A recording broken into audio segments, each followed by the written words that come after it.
Hello, guys, gals, and non binary pals, and welcome to the Fae Realm. Sorry, we're a little bit later than expected. We had a couple of technical things that involved people dropping out of the call and computers restarting and all sorts of fun stuff. But we are here. This is now, and I appreciate y'all being here with me. I'm going to toss the baton straight over to Adam. Yeah, Yeet. jeez. Uh, I got a good arm on me, even when I'm not trying. you do have a good arm on you.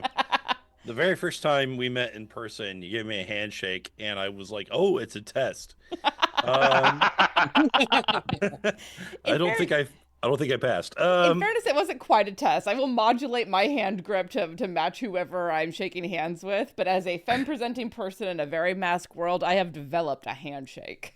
Well, you're also wearing a tank top, and the guns were on full display, It was so Arizona. It was hot. I was definitely duly intimidated. You're like, "How you doing?" I was like, "Great." Um, Kiss, kiss. anyways, A power move. I see. it was very Machiavellian. Um, so anyways, um, last time on Death, you were in the Fortress of Memories, the place of residence for the Raven Queen. Too much of your to your great surprise, she was more lucid than you had last seen her. Less cryptic, although still cryptic, and was able to move, to stand, to speak, to openly wield magic. And she showed you a great many things. Among those things were the states within which were found the domains of dread that you had left behind. After some interactions with her and a tour of those now shadowed places filled or filling with Shadar Kai moving in to take their new home, bereft of its previous inhabitants, you find yourselves as alone as one can be within the fortress, alone with one another.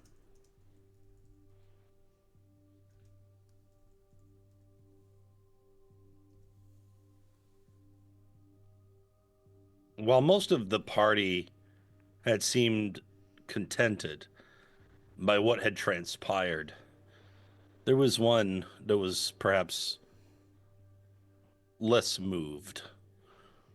Um, I wonder if he would have anything to impart to the others. Again, despite what is shown here in the picture, the Raven Queen is not staring at you, though you could never be completely sure whether she sees and hears what you wish.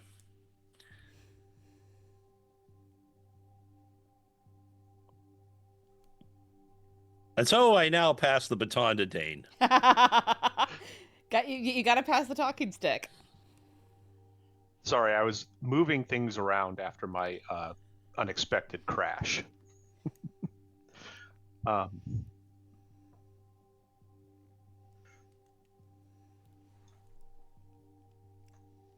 for the most part, I think that what we have seen here, what we have had on display from the Raven Queen, is, at the very least, a bit more reassuring. And if we are able to delve into Yi-Ling's homeland and find some real evidence of her capabilities, I think I would be happy to present my service. But it seems that there is so much unknown about more Mordant, Yes, and Mordant. particularly of your importance to it, Yi-Ling. The more I think of it, the more I'm uncertain either whether you are withholding information from us, intentionally or otherwise, or if there really is some lack of connection between you and this place. I will ask your questions and I will do my best to answer. Well, from my perspective, the rest of us seem intrinsically tied to our Dreadlord, as they're called. The Wild was a friend of the Fae, an integral part in taking down the Mother's system, as well as serving as a philosophical opposite to her desires. Lin, of course, served in the House of the Empress and was directly tied to the daughters, who were integral in bringing the Empress's conceit to the fore.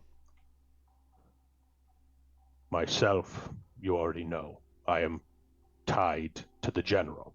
I know her quite well. And Loraphyra, her master was part of some plot to reinstate, resurrect, or otherwise shift the balance of power in Darkon. But what are you? Who are you? I think ere we go into Mordant, knowing exactly what you can bring to bear against those forces there would be of the utmost importance. Could not start with easy questions, could you? Who am I? What am I? You've met Drausken. He doesn't do anything the easy way. I do lots of things the easy way. Knowing our advantage before facing the enemy is doing things the easy way. No, it's doing things He's the nothing smart if not way. direct. I'm not sure how to answer the question. Who am I? I mean, I'm Yi-Ling's daughter. I mean, doesn't really yes. explain a lot. To that point, I think we have well established, and you are the daughter of someone who can interact with the spirits, which I assume will be important. But you claim you do not personally know the Dreadlord. You seemed to not even know there was a Dreadlord. I mean, if there is one, it is not widely known among the Mordentions. There's no one obvious like Mother or the Empress or your General. So I assume. Well, I don't know. I guess that it might have something to do with the dead being the ghosts. You know, it's not about the living; it's about the dead in Mordant. So I would assume that the Dreadlord is also it has more to do with the ghosts. But I don't know who it is exactly. That doesn't mean I don't never heard of them. I just don't know of them as a Dark Lord or Dreadlord. Do you know of any who rules in Mordant? As that seems like that would be the strongest contender. I mean, there's no overall like king or general or empress or emperor or anything. There's nobles that rule their own estates. Mordantshire is the largest city. It has a mayor. Any creepy ghost mansion on top of a hill, or anything else that you find in a scary story? Dane. Well, there are lots of ghost stories, as you can imagine, since they hang around a lot. Yes, but any Forever, ghost in fact. estates of that variety? There are different places, yes, throughout Mordant. I haven't really been to any of them. I suppose the ruins where I died, perhaps. What were you doing there? A friend of the family, Dr. Van Ritten, he was a friend of my parents, and well, my parents, well, as you know, my father an elf from a place called Valinor, on the continent called Corvair. My mother from a place called, well, the High Forest in the land called Faerun, a human, outside of these Mistlands, as they called them. And when they first came to them, they did not arrive in Mordant. They arrived in a place called Borca, and they were summoned there by a goddess of the mists, who's known as Ezra. She has a religion in Borca and in Mordant. I'm not really part of it, so I can't tell you much about it. But she had a task for them and had summoned others from other lands to do these tasks. And the others died almost immediately. And my parents were like, we don't want to do this. We're going to die as well. So they left. They did not complete the task, and they eschewed the goddess and began looking for ways home. They traveled to some of the different lands, the Mistlands, and eventually they fell in love, got together, and when my mother became pregnant with me, they realized they needed to find a place to settle down that was relatively horror-free. Mordant seemed to be the place. I suppose. Of all the places we've heard, that does seem to fit the bill. Yeah. From what I remember, Borca is relatively similar. Just a land with people living. But so yes, they settled in Mordant, and soon after, they discovered all the histories of the ghosts and the spirits everywhere, and my mother took the opportunity to apply her skills. I suppose it probably didn't take her very long to figure out there were ghosts everywhere if she could talk or see them.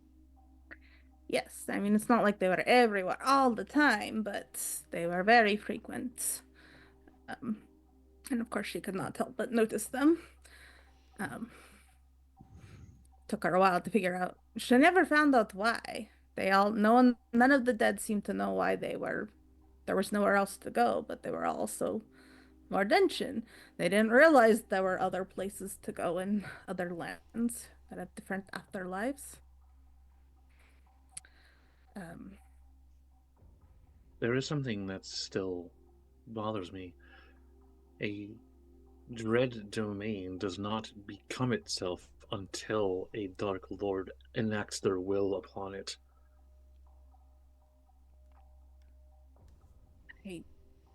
Ikath was not Ikath until the Nightingale Bell was struck. Tempest was not Tempest until Mother came and claimed the entire village as her brood. But as you say, Mordant is and has always been the way it was. Well, as far as the people there know, I mean, my parents came there after it was already in existence. They weren't there at the creation like Drausken was, and I, of course, was born into the world. So they don't know how it came to be, and it didn't seem to be. It was not widely known. I'm sure there are people there who do know, but They did not ever speak to my parents about it, or they never told me. Well, if it has been enough generations of the shorter-lived races, it is very likely that no one remembers, perhaps except perhaps the Dreadlord. And as we have established, they often aren't necessarily aware of what they are, what they have created themselves. But they do always seem to be someone of great importance. I perhaps Is it there was anyone that you can think of in your realm who is maybe not a leader, but someone that everyone looks to, or someone that everyone needs? I could see like a healer, a doctor, something like that, where everyone needs their services. That could be the the fulfillment of their need and the basis of their conceit.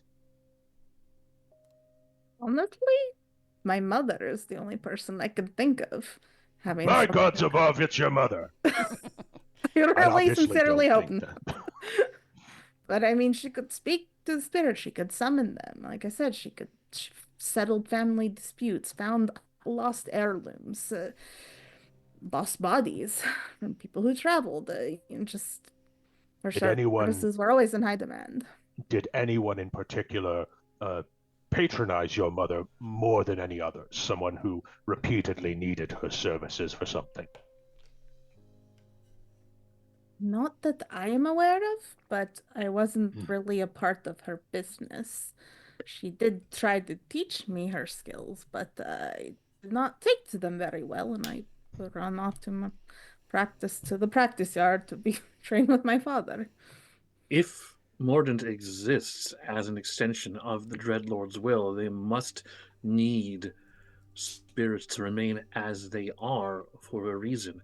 If your mother acts as a medium between the living and the dead, the Dreadlord may have had need of her directly. Did Exa- your mother know the Dreadlord? I don't know. However, it is my plan, once we arrive, to try to summon her and my father. And if I am successful, she may be able to answer those questions for us. I think that's probably a very good idea.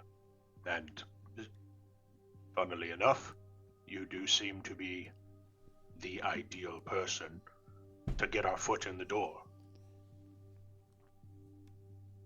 There must be a reason that Raven Queen could get me out. Well, then at the very least, we have a plan of action. I just hope my family home is still there and with the items. I need things there in order to do the summoning. Um, Perhaps Dr. Van Richten has taken care of them. I don't. My parents didn't exactly have a will to leave everything to someone other than myself, so. That's fair. How But did how did you die?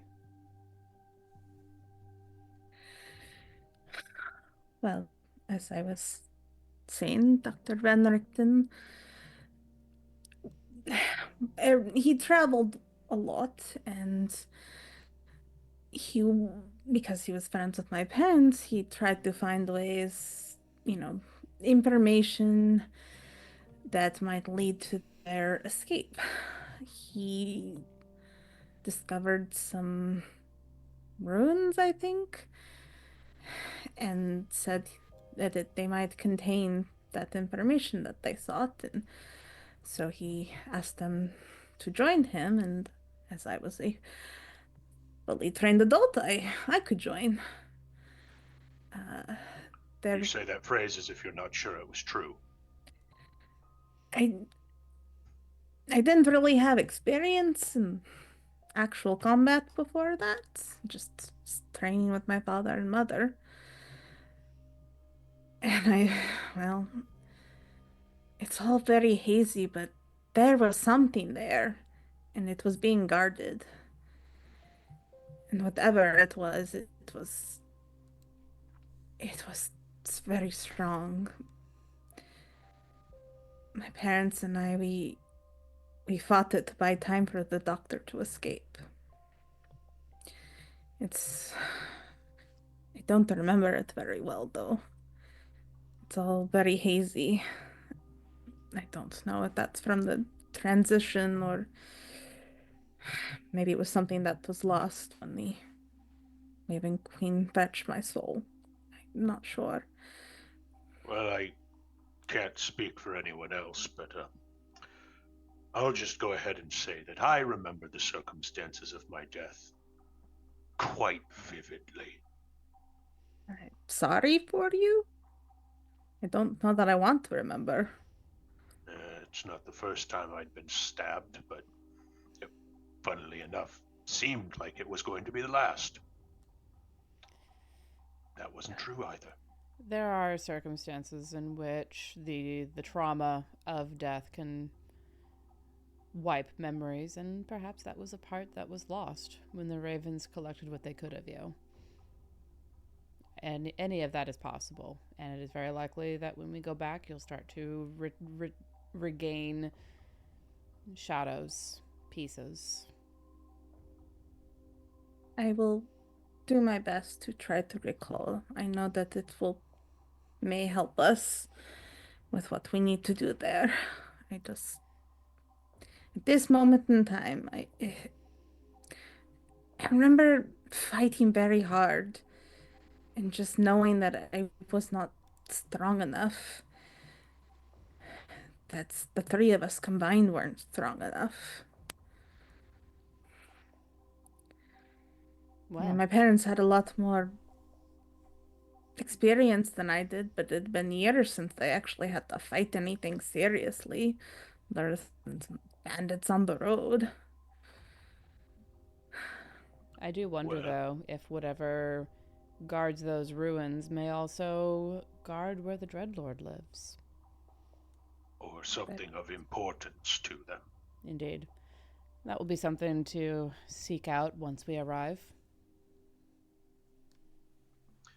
But that does bring us to a more pressing question that we will need to resolve at some point once we've finished our rest. How are we getting there? We will be sent.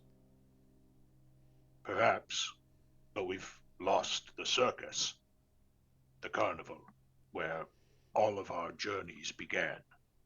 Yes. Perhaps your queen has a direct means of transport, but until this point, we have needed that hub to enact our infiltration of the domains. That is true. I have not yet spoken with the lady, but I am under the impression that if she wants us to continue infiltrating domains, the means will be made available. There is a certain amount of faith required, I suppose. You produced the ticket, so... It used to be that we were required a talisman, a piece of or a memory from Mordant. Yi-Ling, I believe you were holding on to one. Am I? Sorry, out of character. What am I holding? That glaive has been with you ere before you'll begin your journey with us. Oh. Perhaps it will lead us back to Mordant.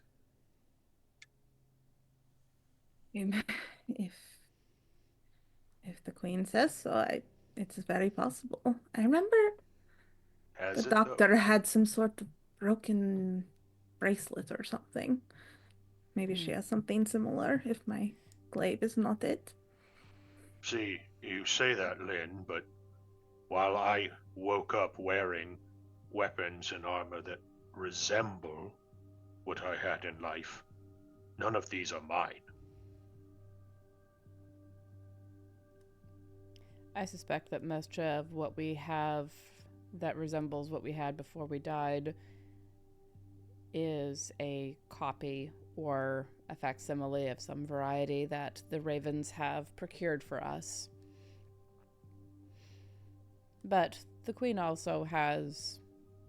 I mean, this is the Fortress of Memories. It would not surprise me overmuch if there is something here that will lead us to Mordant. I mean, these clothes are something more like my mother would wear, when usually I wore clothes similar to what my father wore, so I believe you are spot on. And I remember what you told me before about this glaive and about the tradition you inherited from your father. Well, It this is is the more right, than a weapon, it is a piece of your history, a piece of your tradition. the right size and shape, and looks correct, but I really couldn't say if it was the same exact one or not. Well, it's also possible that it is a strong enough memory that even if it is not the item itself. But It appears to be to me. precisely. Is there aught else we need to discuss before we take our rest? One last thing. Loraphyra, I'm in no rush. Yes. I've been carrying this token for quite some time. I've been able to make heads nor tails of it. But as we stand here in the Fortress of Memory, perhaps you might. I hand you a vibrant blue feather. We'll take it in both hands. Turn it over and over. Does anything about it stand out to me? I know not of its origins nor its tale. I only know that it is an omen. One of 9.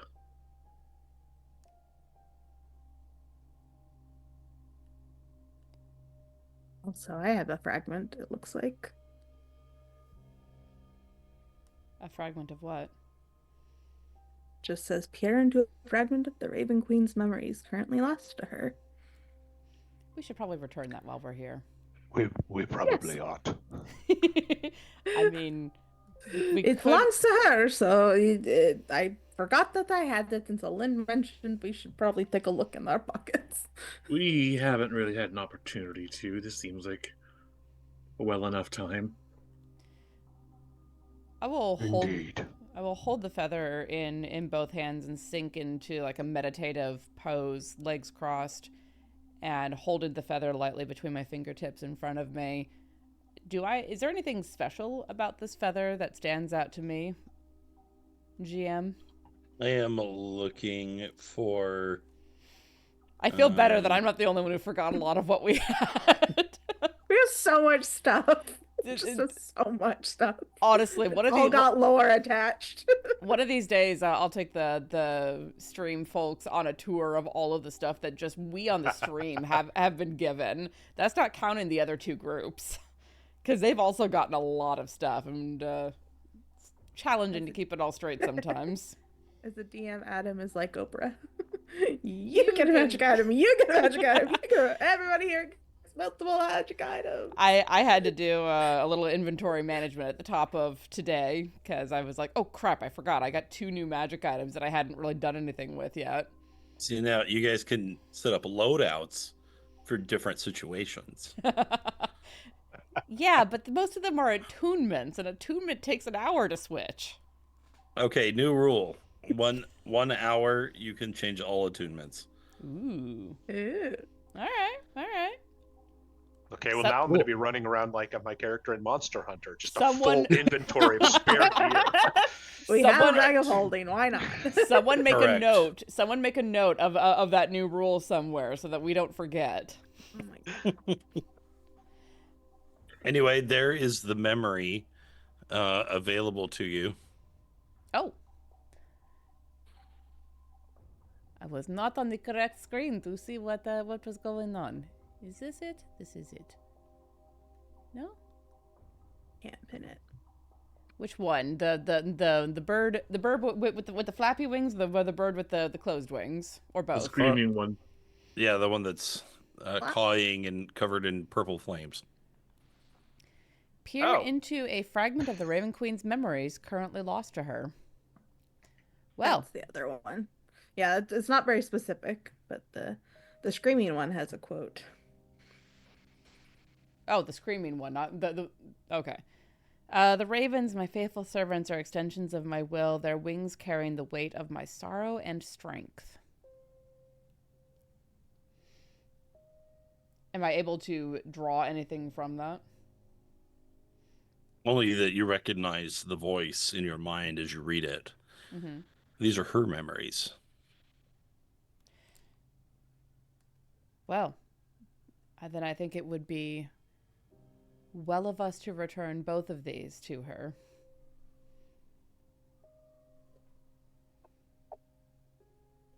And Loraphyra will stand up and extend a hand to Yi-Ling for the other item. If any of you wish to come with me, of course, please. I would hear this omen. I will attend with you. I'm pretty tired after everything. I think I'll stay, but ask about the talisman and Indeed. that's it. That's all the notes I have. Get some rest, certainly. Drausken, would you care to attend, or are you choosing to rest?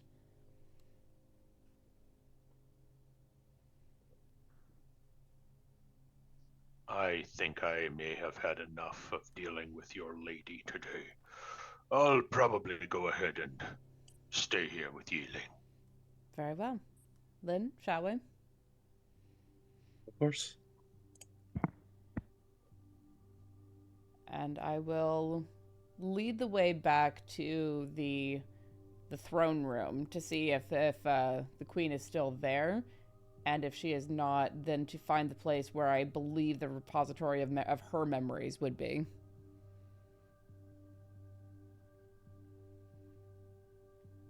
All right. She sits upon her throne, leaning to one side. She slowly begins to rise and turn her head towards you as you approach. I will come to the edge of the dais and kneel in respect.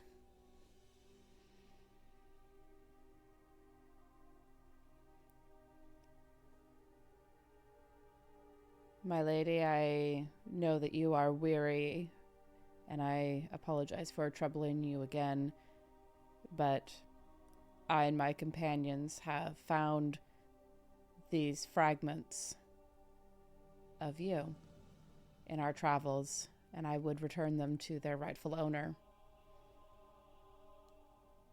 She slowly extends her abnormally long arm towards you and unfurls her fingers like talons, supine as to receive the token. I will walk up and place both of the items into her outstretched hand.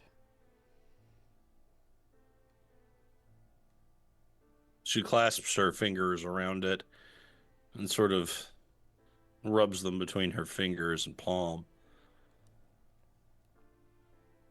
pensively considering them, absorbing their content, and then drawing her arm back to herself. She takes her other arm, reaches it to the side of her, again elongated and gaunt. She reaches into the vast treasures about her and scoops up a piece as gold, silver, and jewels fall over the relic as if it were drops of water. It then extends the piece out to you.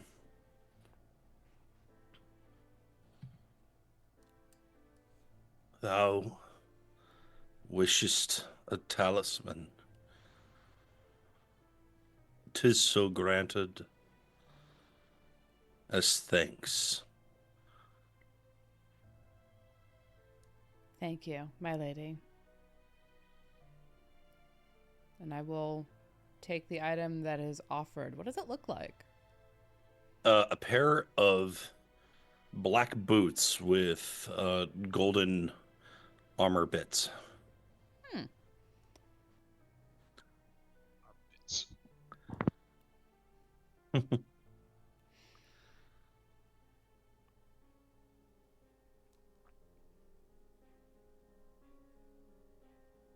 All right. Well, if I get the impression that that is because I know that she's very tired from everything that we've talked her through. So if I get the impression that that, I will bow again very deeply and take my leave. She returns to her rest, leaving the boots in your care. All right. Well, we got what we need at least. This should take us directly to where we're going. I say to Lynn as we're walking back.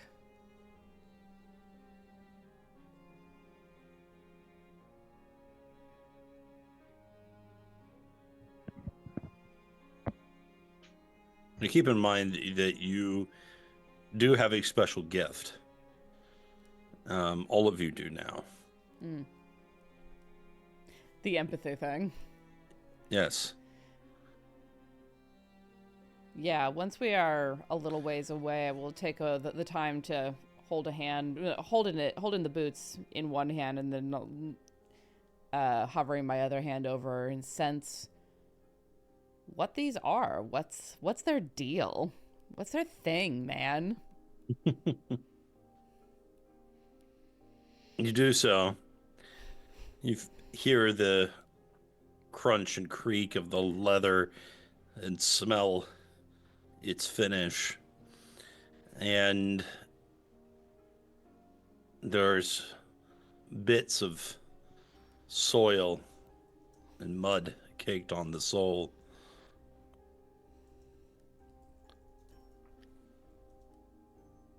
And its memory begins to open to you.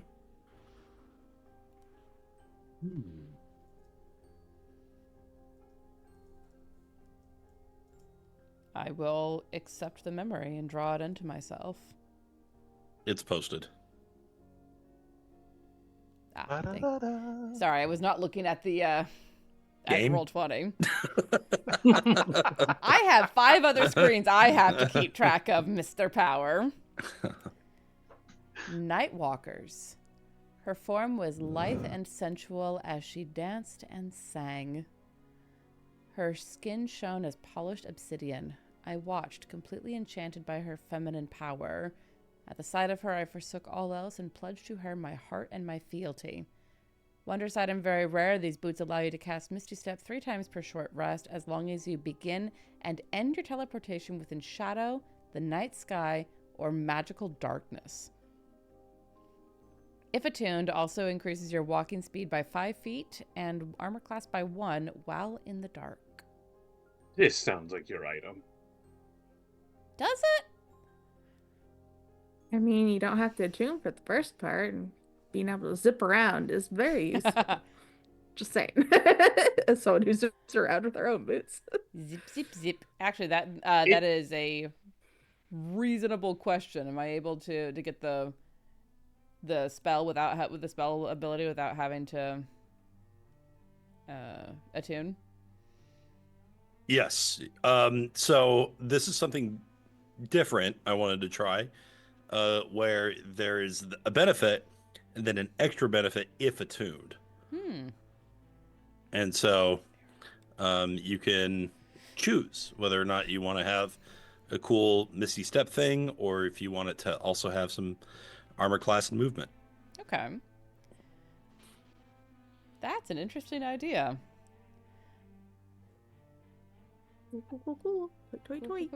Sorry. I'm watching lots of Brooklyn Nine-Nine. Anyway. As you We examine watch. the boots further, you can feel a very plush, comfortable inlay made of thick hide, perfect for freezing cold climbs, perhaps in high altitudes.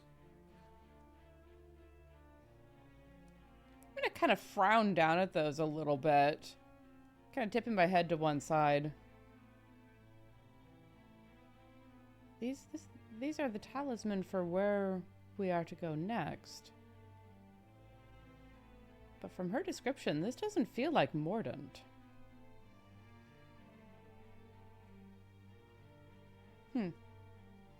Interesting. We've already settled on a course of action for once we arrive in Mordant. Would you chance the unknown with this artifact? If it is where my queen is sending me, is there a choice?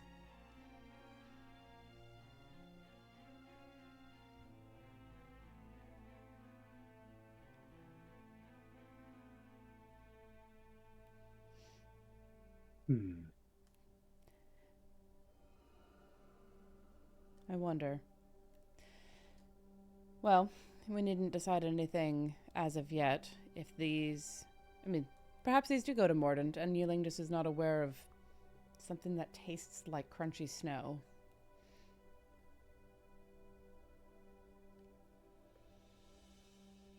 Or we're going somewhere else, and in which case, there is a reason.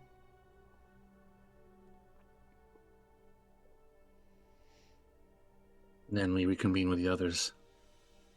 See what counsel they have to lend. Indeed. We will return to that room where the other two are. Meanwhile, as soon as Loraphyra was out of earshot, Drausken, you really don't like the Raven Queen, do you? Or are you just very grumpy about it? When we first showed up, she promised me my heart's desire, and then proceeded to do absolutely nothing to convince me that she could accomplish it. As I've said before, as a mercenary, I like to know that my employer can make good on their contract. I have nothing personal against the Raven Queen. In fact, I thank her very much for giving me an opportunity to go and attend to matters that I was unable to in my first go. However, I do not like being played. And so, that is why I seek some kind of proof.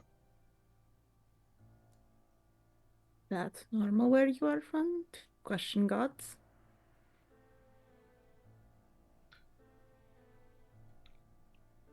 You What time is see, there to What I time think is it's there just- to pray when battle is around every corner? I think she had intended for this to be Sorry. the two of them only we're not in this there. conversation. Oh, I'm sorry. While you guys are off talking to the Raven Queen and boot exam. Sorry. I should have made that clear. My bad. You did. You see, the life of a soldier is quite fickle.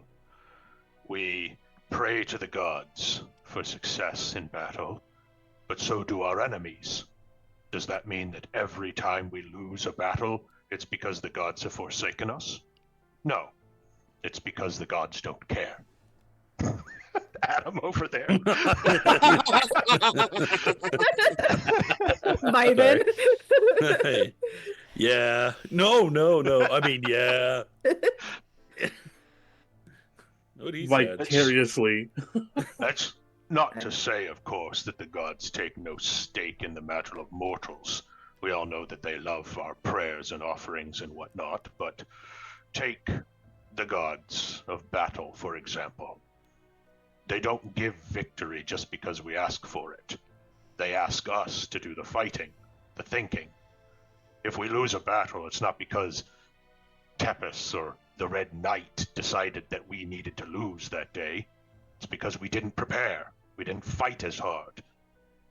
So, when you live the life of a soldier, you offer up prayers to the gods just as surely as anyone else, but you don't expect anything of them. Right? That makes a lot of sense. I don't have any particularly strong attachments to any gods. Obviously, Raven Queen, yes, now, but when I was alive, not so much. My parents did not like Ezra, so I did not subscribe to her church. And, well, my mother's gods weren't exactly present in Mordant, so And my father did not have any. I know Loraphyra said the Squirrelon person is the god of all the elves, but not where my father was from. That's why she would have mentioned him, but it was mostly the champions of the past, the ancestors that lived through you. So I'm used. I agree with you. Gods exist, but they are maybe not all powerful. I was just curious because, again, I don't have as much experience with gods, and Raven Queen sort of the first time I thought it's best not to question her up front, you know. It seems unwise when you don't know exactly what you are dealing with. That's fair, and I appreciate your skepticism. Loraphyra would, of course, have us blindly, loyally follow the Raven Queen's every whim, but she's a priestess of the goddess. That's what you can expect of those. Me? I was raised to worship the goblin gods, who did nothing for any goblin ever, and then I learned to follow the gods of war, who again do nothing for their followers, but potentially give them blessings after having won a great battle. So, you learn to fight for yourself, think for yourself, act for yourself. Praise the gods when they do give you a blessing, but for me, my faith is not in those above. My faith is those beside me, behind me, in front of me. Those are who I have faith in. I think my father would have liked you very much. You remind me a lot of him.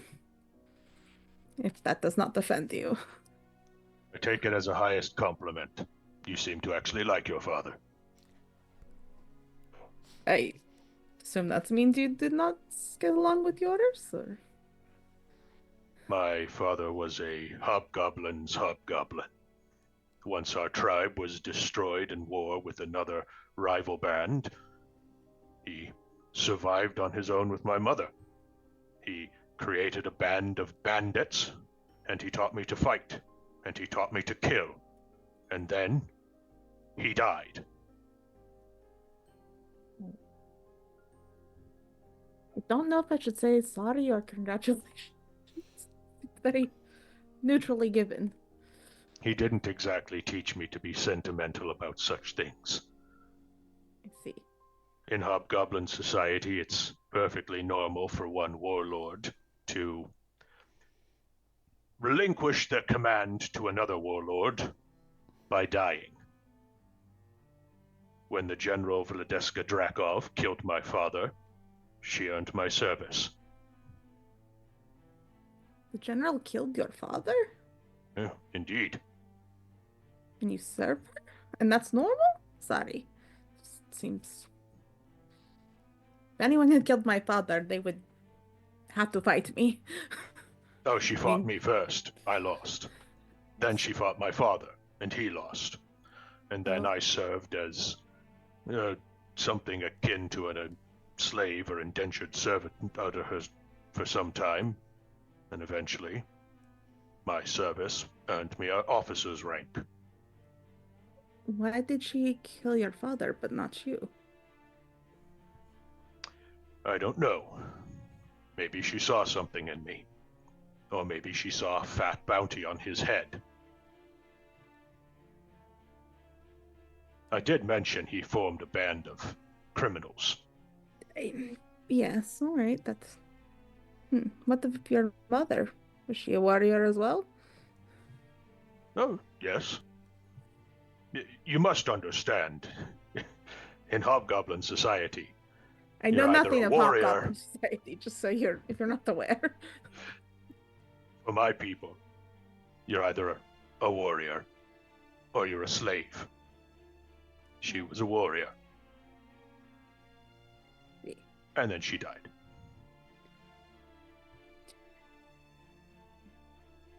Well, I'm sorry for your losses, but glad they died as warriors, which sounds like what they wanted. They probably would have preferred to live as warriors. Well, don't we all? Funny thing about that, You live as a warrior long enough, you find someone who's better at it than you.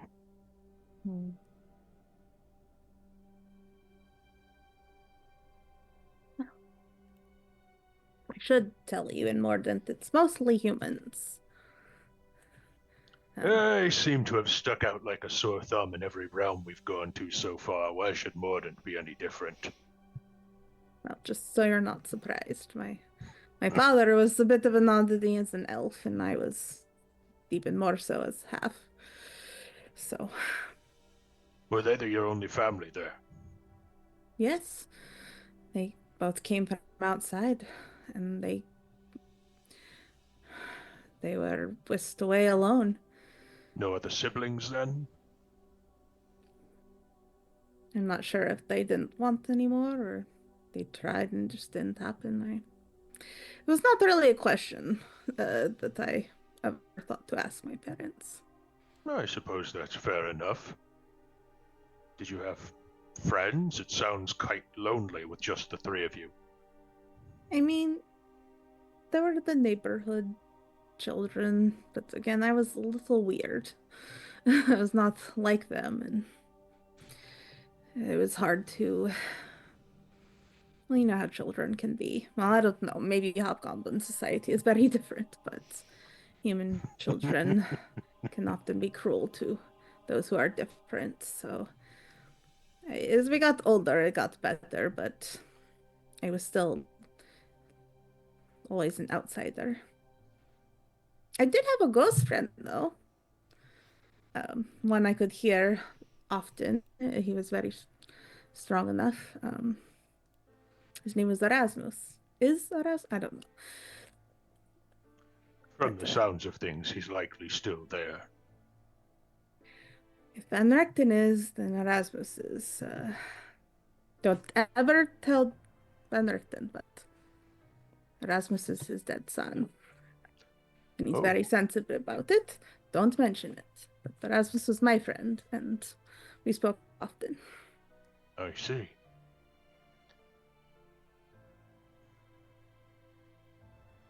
And no other friends, no other family? No other family. Friends, I got along well with children at school for the most part. But as I trained more and more, as I got older, I pulled away from them and became more close with my parents than anyone else. I did like Dr. Van Richten, though, of course. He was is a very nice man. But he was also from outside Mordant. I can't remember where he was from, but I think he understood more, and since he was more well-traveled, it's, Did he come there with your parents? No, I don't. He was already there, but he was not originally from Mordant. I don't remember where he was from. But I think another of the Mistlands. I think.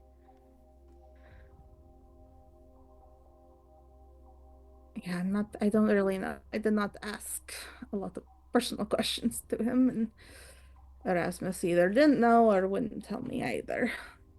At this point, the rest of the party makes their way back and finds you again.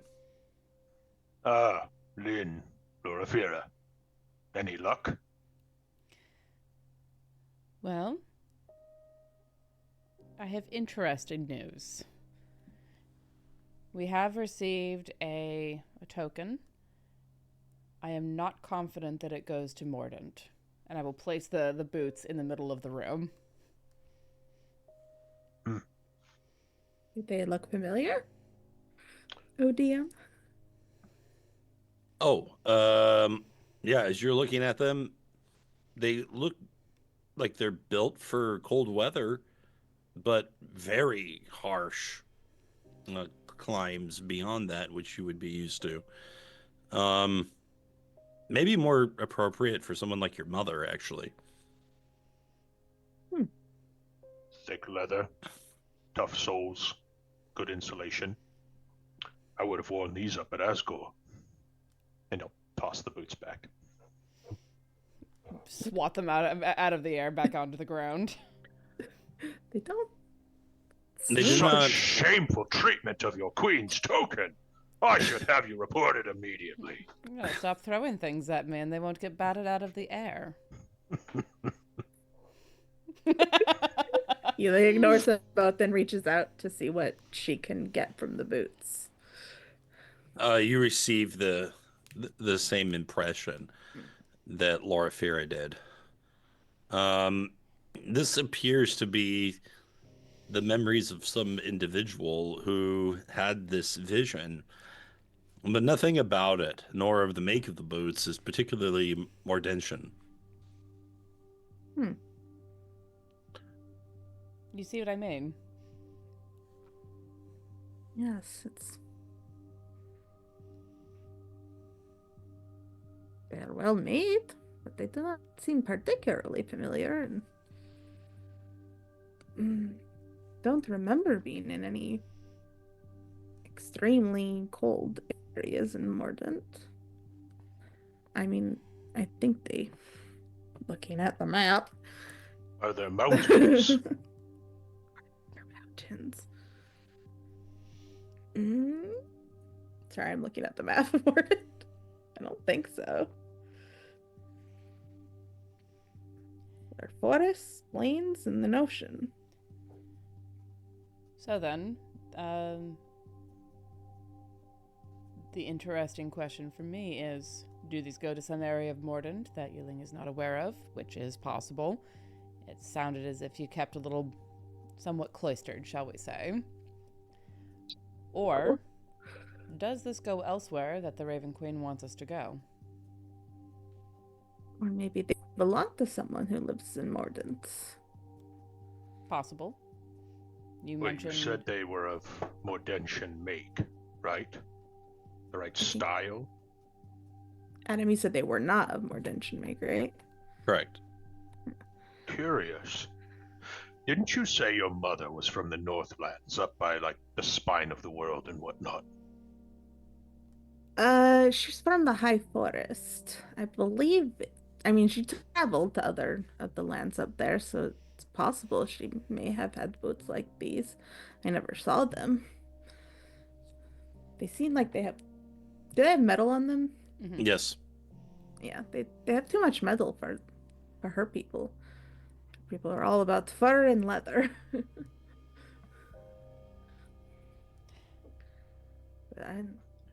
Did they?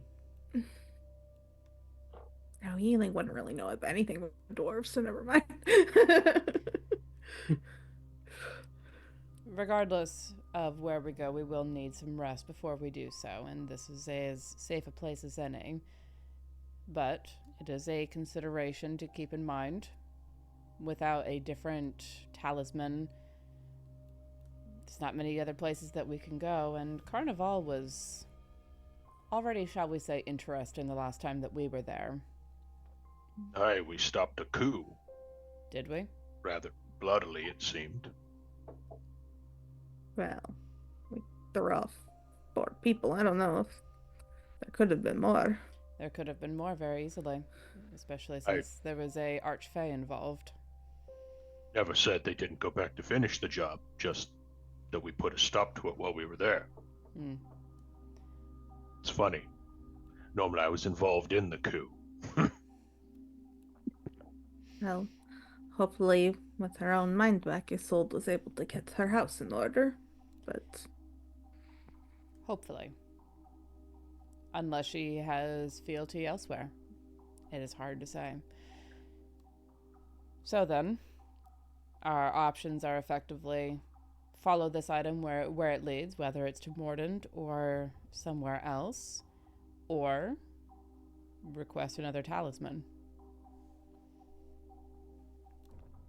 Knowing that we have given her the memories that she sought, and those were effectively in trade for these.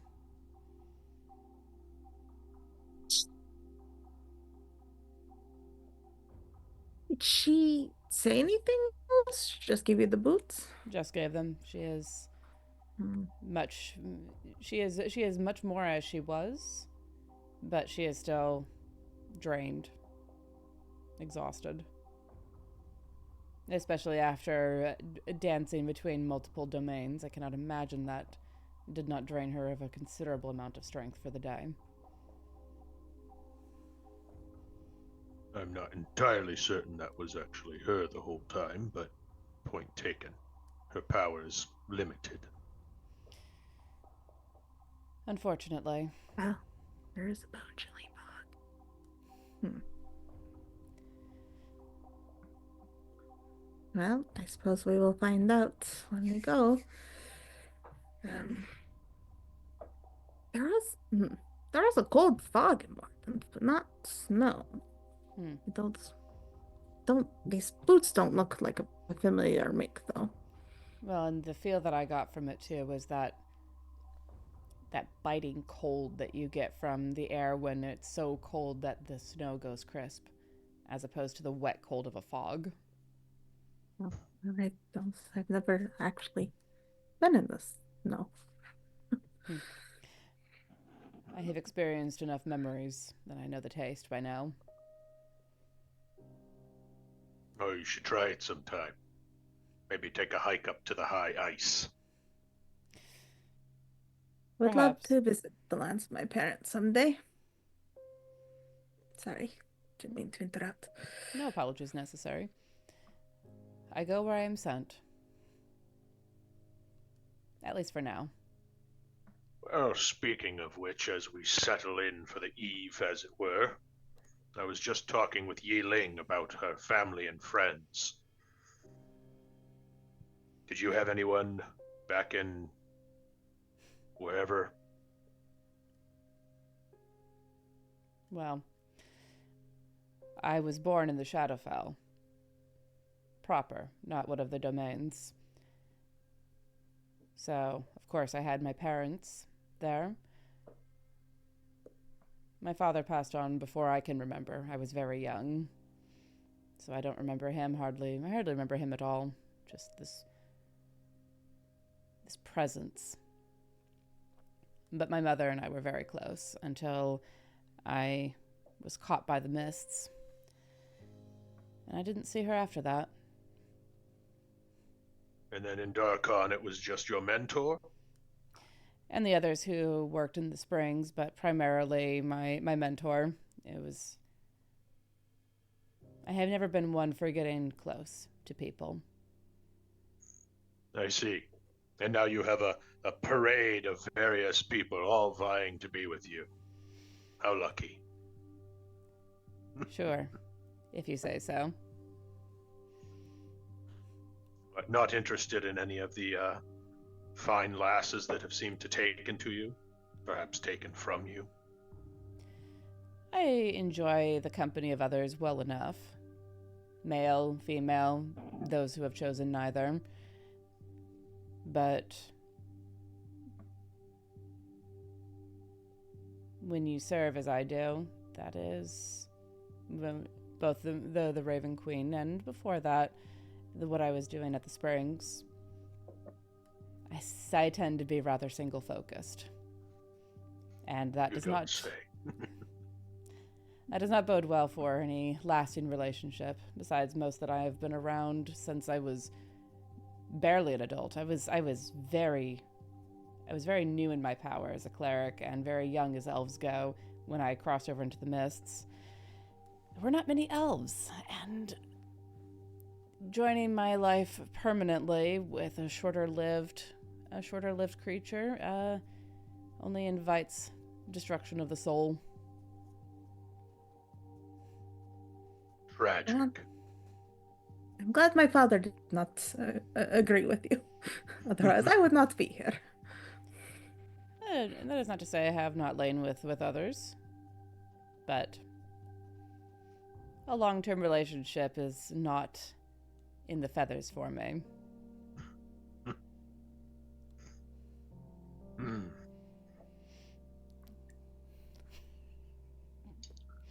I absolutely love when I can make the GM just be like, oh, fuck off.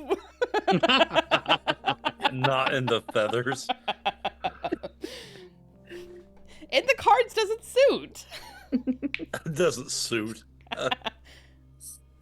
And I suppose probably the same for you then, Lynn. Didn't seem like your duties permitted much in the way of relationships outside of service. No, of course not. The Empress ran things between the walls very strictly. I was to be her gardener,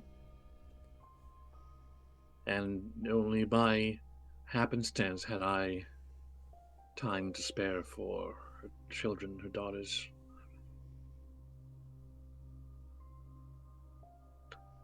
My parents, too, were bound to her service for a time. They perhaps have memories of the city before it was a Cath, before the invasion that drove the Empress seeking powers beyond, before the Nightingale Bell.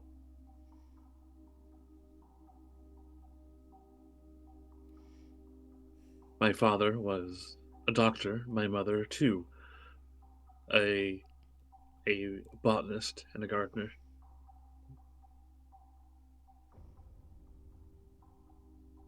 Do you have any siblings?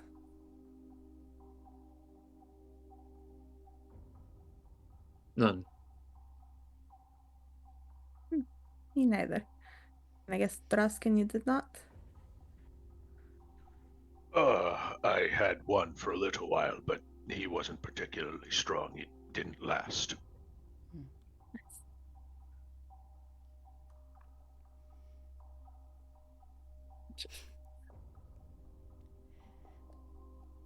Well, seems we are our only children then, for the most part.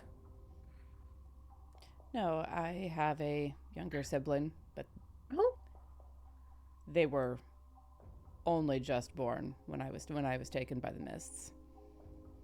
have you not seen any of your family then since? I have not. Oh, I sought my mother when I came back into the Shadowfell and could not find her, and had nothing to go on to find a younger sibling. do you want to find them? It would be nice. Well, perhaps when your lady's a bit more cogent, she might be able to point you in the right direction. I would rather like that. It has been lonely?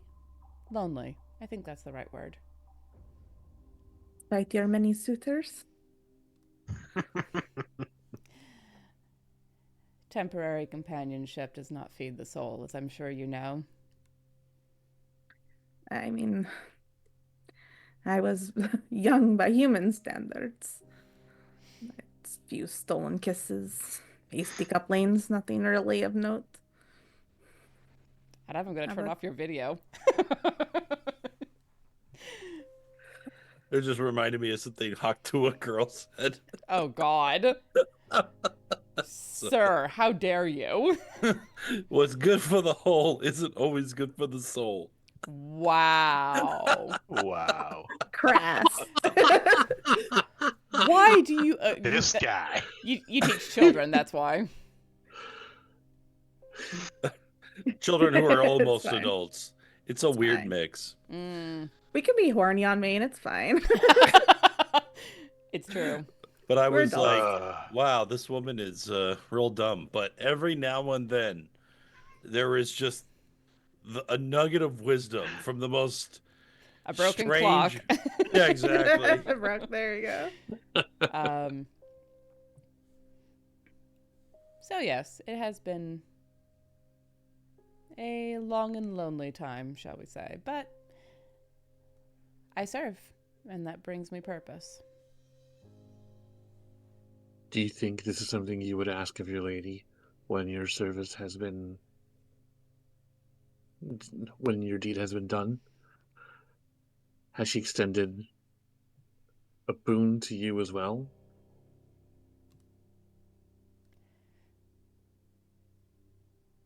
It has been extended. I have not yet set what my boon is. Completely.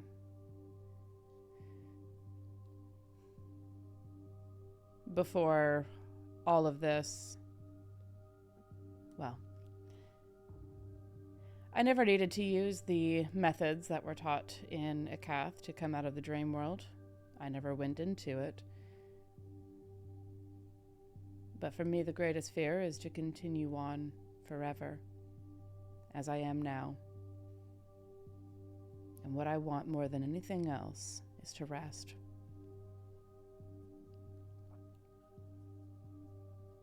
But Rest, or what do you think, Yi-Ling? I hesitate to make a guess, but I fear my first thought isn't the correct one. And yes, that you want to rest. I am tired in a way that a normal night's or a month of night's rest is unlikely to ever touch. Now that said, I had not considered the possibility of asking to see my mother again. I do not know if she is still alive. But that has hardly ever been an impediment for the Raven Queen, so perhaps that is what I will ask for. As I understand it, that's not so simple with your kind. Death and rebirth is somewhat cyclical for you all anyway, regardless of the Queen's meddlings. Yes, unfortunately. Maybe our boon could be asked to learn, given the ability to sleep. Now allow you to rest. Dream? Why would I want to dream? That sounds horrifying. Dreaming can be very fun. That sounds Do terrible. all sorts of things. Sounds terrible. No, were I to ask for the boon that I had initially wished, it would be to be taken out of the cycle. Oh. There are aspects of me that have died and been reborn. Who knows how many times. Coralon is a bastard.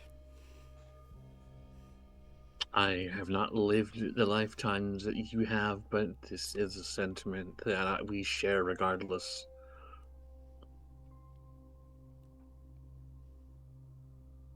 Sometimes. I mean, I too was hoping to rest after my service, but for me it involved a leather chair, a good book, and a bottle of brandy. My life was very boring, but my wish for all of you would to be experience something of that before you finally truly rest. I could wish for that. But then when I do reach my natural span of years, I will die, and I will come back again and again and again until Coralon decides that he's done. Well. And I am very tired. And I hope you get what you want and you are taken out of that cycle. But that you experience some boringness before that. An armchair and a book. They are gravely underrated. Ah, you should have seen my library. A bandit with a library. Or I suppose maybe it was after the bandits were done. Long after the banditry. Many, many years. Oh yes, he was a bandit. His father started the bandit band. Ah. And have you loved Drausken? You who would know so much of us. Or had many suitors of your own? It turns out I've never been all that interested in love. of that kind. I find that a good book, a good drink, companionship with friends, telling stories, those have always suited me better than whatever tossling about you fancy. To each their own. The Empress's soldiers were much the same. We had a saying for them. They were wed to the sword. It sounds very sharp. It's not to say that I never cared for anyone,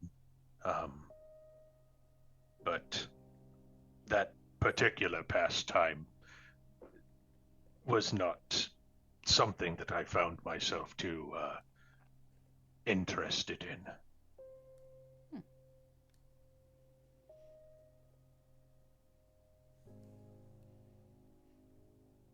And he kind of like looks a little sullen and reflective for a moment.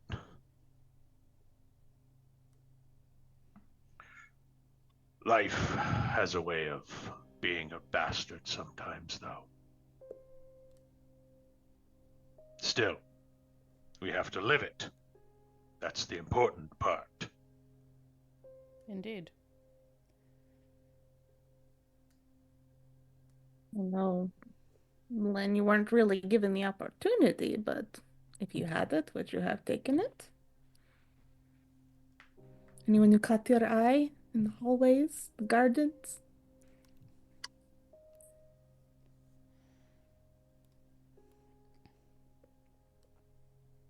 Not that I can remember.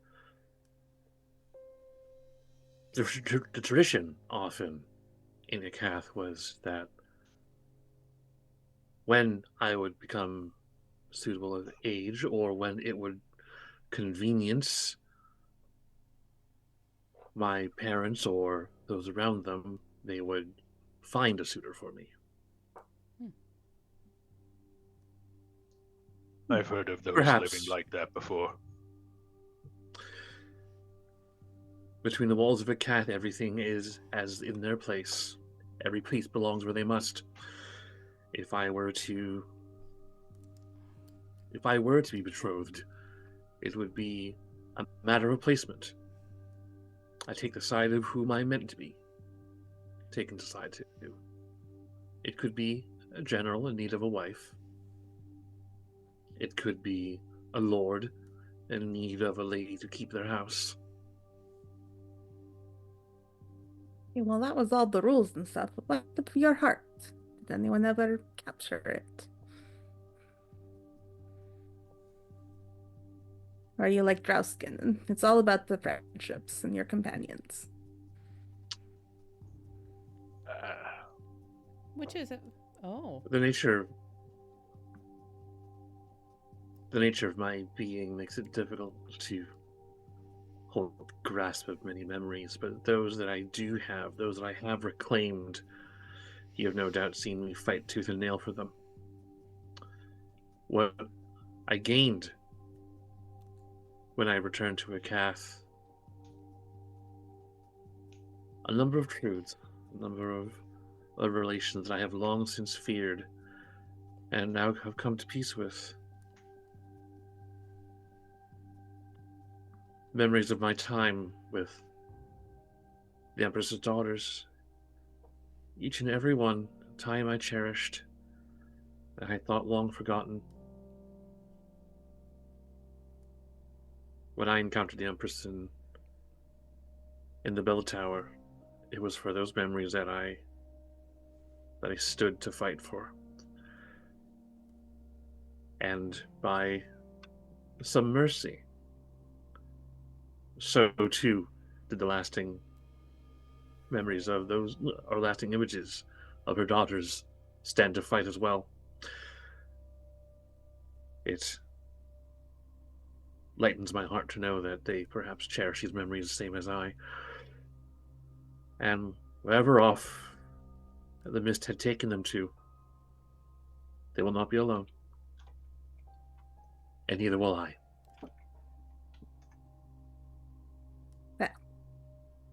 She leans over from where she's sitting on the ground and grasps Lynn's hands.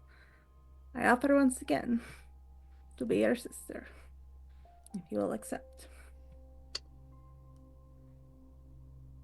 As long as the Raven Queen allows us to.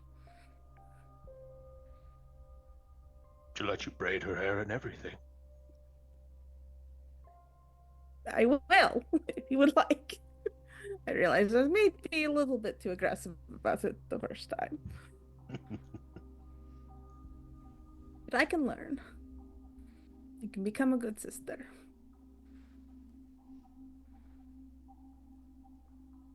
A sister. I've never had one before.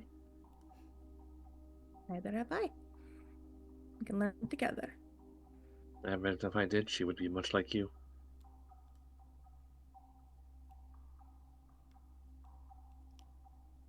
Then it is settled. You may adopt the word if you wish, but know that you need to change nothing. What do you mean? Well, That we are as family. Oh, well. And what memories we have forged together, I will fight for as well, as fiercely as I have fought for those I have reclaimed. And it is double settled. Family and sisters. She squeezes your hands. They're cute like that, aren't they? Rather adorable. Don't think I missed when you made the noise. I want to know what that story is that you are about to tell. I do. But this was more important. I do as well, Drausken. I'm full of stories. The one Most of the time, I'm told to shut up. Well, now I'm asking you to talk. Fill your pipe, old man. Settle in. Tell us a story. Tell us of the one then that made you make that sound.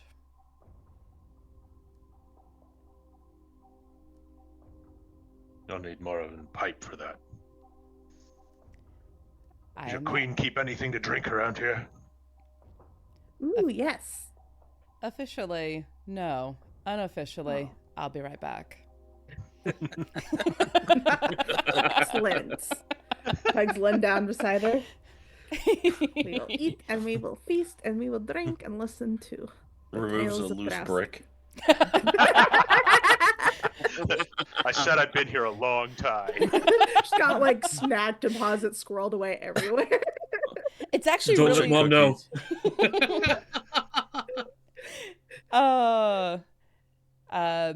Yeah, Loraphyra will take to her heels and go to a storage room and find some spirits of the drinkable variety, libations to bring back.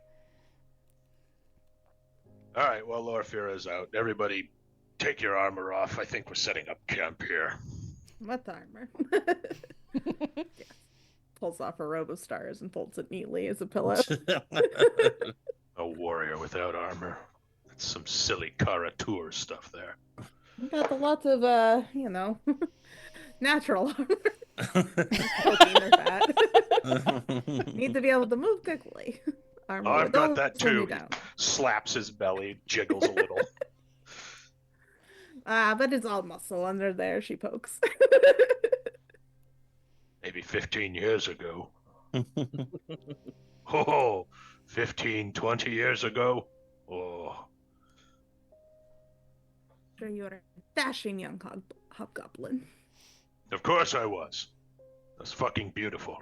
Oh, I wish Loraphyra was here to say that. Probably about 20 minutes later, she comes back with an unseen servant tailing behind her, carrying trays of hot food, and she'll hold up a couple of bottles. I have no idea how it compares to what you are accustomed to, but this is what we have available, and there's food. And she'll take the trays from the unseen servants, put them down, shoo them away, close the door. The space is ours for the night. Yi-Ling's got big anime star eyes at the food. After Ecaf, like, man. That's true. Yeah, That's true. Yeah, it is nowhere near like what the food of Tempest, as far as like that rich country fresh. But it is definitely better than a calf. Yeah. All right. The best par- we had in a cat was fish on a grill. Mm-hmm. That was fucking delicious. Hey, don't knock grilled fish. That's good stuff. But Throw please, some cloves of garlic in there, slap it between two shields, and cook it over a fire. help yourselves. Bless you. Thank you. I don't know Alright. if I remember anything about the cat cuisine before the bell. But as we were adjacent to a bay, there was certainly no small amount of fish. Hmm. More than sure is on the ocean as well, and lots of seafood. You see food, you eat it. I mean, there's that or nothing. On that note, Lynn, you don't eat traditionally anymore, do you? Lynn has taken a small bowl and a glass for herself, mostly out of courtesy. Is there anything we can provide? If I dream tonight, you are welcome to it. Why would that part you from your dreams? Not after a calf. I think you would need them. Well, even if I don't remember my dream, I will still sleep. I hope. Here in this tower, we shall be safe enough. There is no reason why you should not be able to sleep here. I, of course, trance as I always do, but I know of those within the walls who sleep on occasion. As for myself, the nature of what I am, and what the queen, or what the empress had made me for, the custodians do not require much to stay sated. The last I tasted of dreams was With that person. Whose name I'm forgetting. We had the other tea in the room. custodian. Yeah.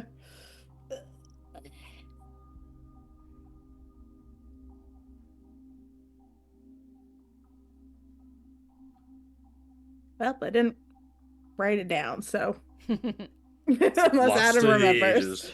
Yep. Oh, I have it here, but I don't care.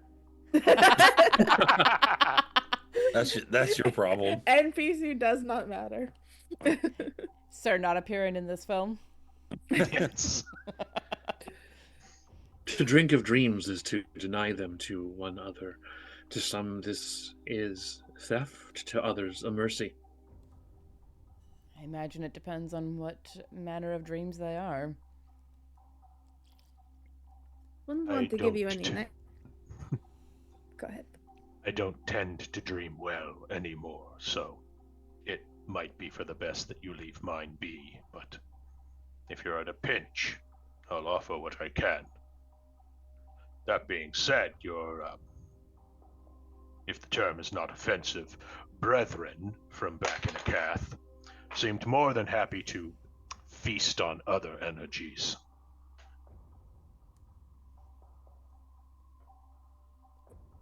I wouldn't want to give you any of my nightmares, but if I do dream, you are welcome to them as I'm offering. It's not theft.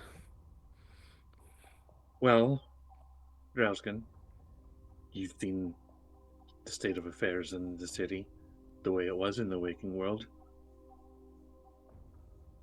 Seemed to me a street bereft of dreams.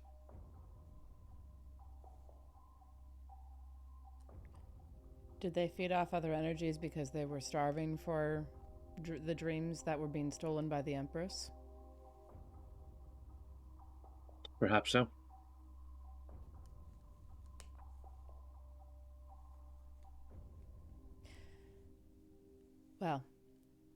Let us enjoy what is here to be enjoyed. And then Drausken, I'm not letting you off the hook. I want to hear the story. Me too.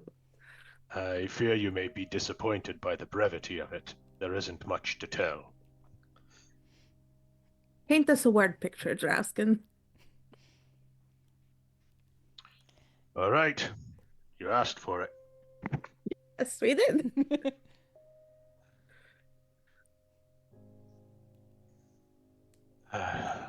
Yes, I did have one in my life that I did care for a time. She was another officer in the Falcon's talents, named Desi. We were friends and compatriots, and over time, we came to be close. But despite our best intentions and perhaps childish desires, it was ultimately not meant to be long-lived.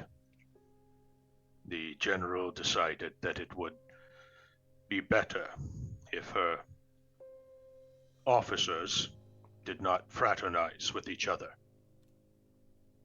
And as such, the general put an end to whatever relationship there was there. We continued to serve with each other for the remainder of our time, but the relationship ended quickly as it began. Tell us about Desi.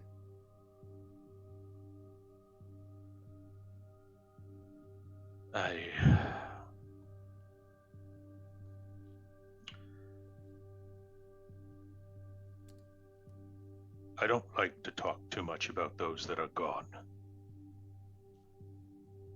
But she was strong and fierce,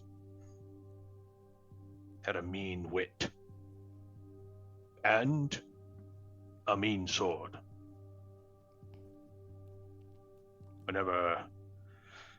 Whenever we took to sparring, she usually beat me. But I was something of a bruiser back then. Very strong, very fast, but technique has not always been my strong suit. Turns out, if you know what you're doing, you can take down the biggest, strongest person in the room. I see you over there, Yi-Ling.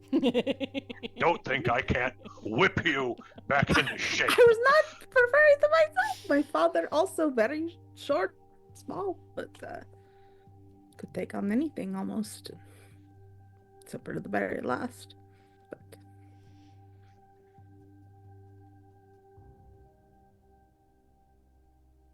War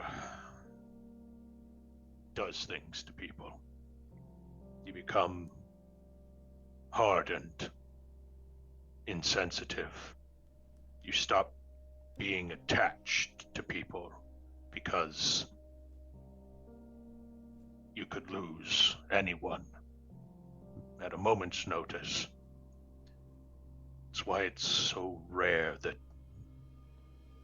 something real comes out of relationships between soldiers. I like to think that maybe, briefly, there might have been something real there. But I'm a good soldier, and I did as the general commanded. No fraternization with officers. Didn't mean we couldn't be compatriots. Didn't mean we couldn't be friends. So we served together until she was gone.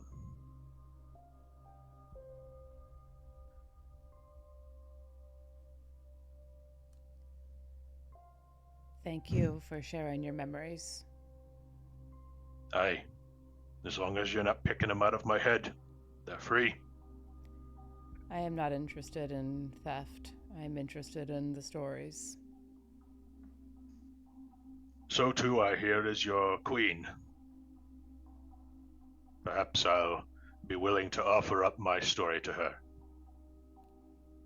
A down payment on service, provided I can rely on hers in return. Well, I cannot offer you more assurances than I have already. You seem to take enough on faith for the moment.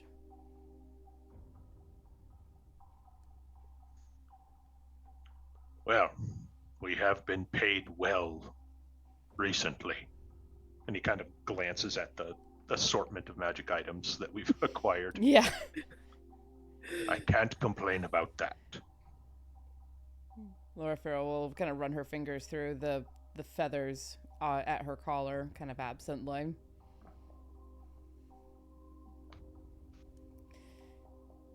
We have been well equipped and paid well in as much as payment matters. Well, I say that as it is difficult to buy things on Carnival. Very fair. You know, I was the second merchant didn't like as much. The first one, I almost offered to play a game for her, or I was thinking of offering to play a game for her in return for items the second time around. See, there's this game on Modern called Wed, Bed, Murder. So, we thought perhaps she might enjoy that in exchange for some items. I would ask, but I think the name is rather self-explanatory. Indeed. You take a group of people. I don't understand. Well, you take a group of people you are familiar with, and from amongst them, each person would chooses who they would wed, who they would bed, and who they would murder. Sometimes they explain why, sometimes not. Oh. Much like Acathian parents. I understand. Maybe so. There is so much in that sentence that to be unpacked, and I think most of it just needs to be put off to the side and possibly set on fire. No, I get it. It's pretty much the same with hobgoblins. It's supposed to be a game where it's funny, it's like, the council elders, who would you wed, dead, or murder, or everyone's parents, or something. Oh my goodness. Well, Stars and stones. I'm kind of glad I grew up in Morton, to be honest. It seems like that. Despite some of the things that happened there, or didn't happen, at least it was relatively peaceful. Relatively indeed. Well, when we get back there, you'll have to show us this land that you grew up in. I will do my best. Just remember, we're on a mission while we're there. Yes, well. There's no wrong in enjoying yourself, but we do need to stay focused. All the more now that we know there are powers beyond us also at work, each with their own agents. Yes. Aye, and apparently her parents are pissing off goddesses too. Starting a collection here. Wait. My parents pissing off goddesses? Yes, that goddess of the mist or whatever they decided they wanted nothing to do with and left. I don't know. She really was upset about it. I mean, she never came after them that I'm aware of. You're right. I'm sure most goddesses are perfectly fine being slighted and walked away from. That's history definitely supports that idea. Ooh, the sarcasm. Well, I mean, you can cut it with a knife. She's not known for her cruelty or being particularly evil. You don't have to be evil to be vindictive. I suppose, but well, Truly. Again, I'm not very involved with the Church of Ezra, so I couldn't really say one way or another, but my parents didn't seem to suffer any extra ill effects other than not being able to go back to their homes. Well, in a Cath, we show reverence to those we respect, those we bow to, and those we fear. Hmm. Sometimes he's come off from all one place.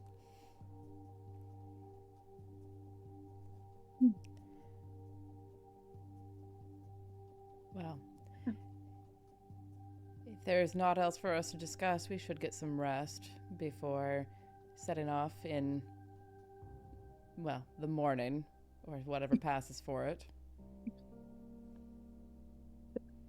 Astute observation from one who grew up in the area.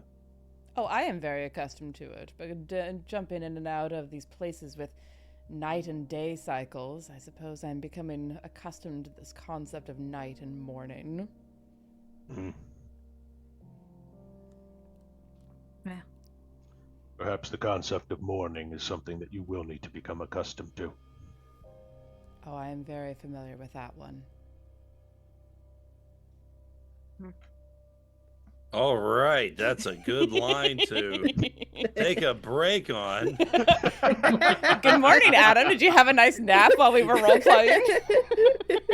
You guys kept interrupting it. I was trying to have dreams, and one kept eating them.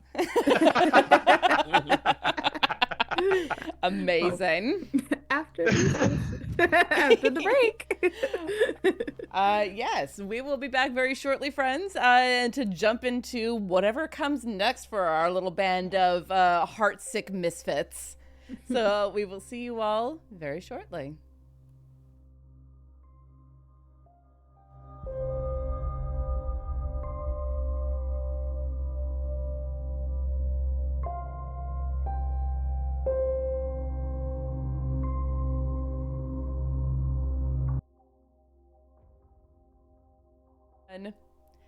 Hello, friends, and welcome back to the Fey Realm and Death. After we just spent the last couple of hours doing some good, hardcore role play.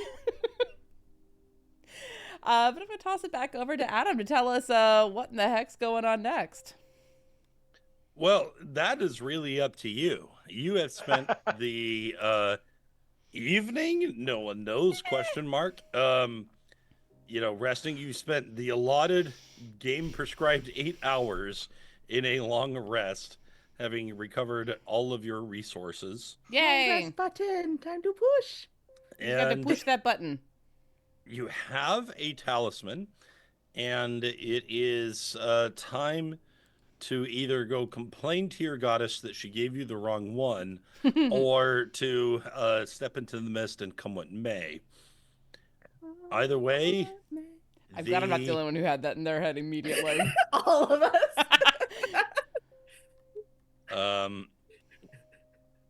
Either way, the choice is ultimately yours, if you believe in that sort of thing. Choice. No. Overrated. I don't know who's compatibilist, or where we stand on the philosophy of free will. Hmm. You dead people have choices, I guess. I mean, yeah, mine made some. Going with yes.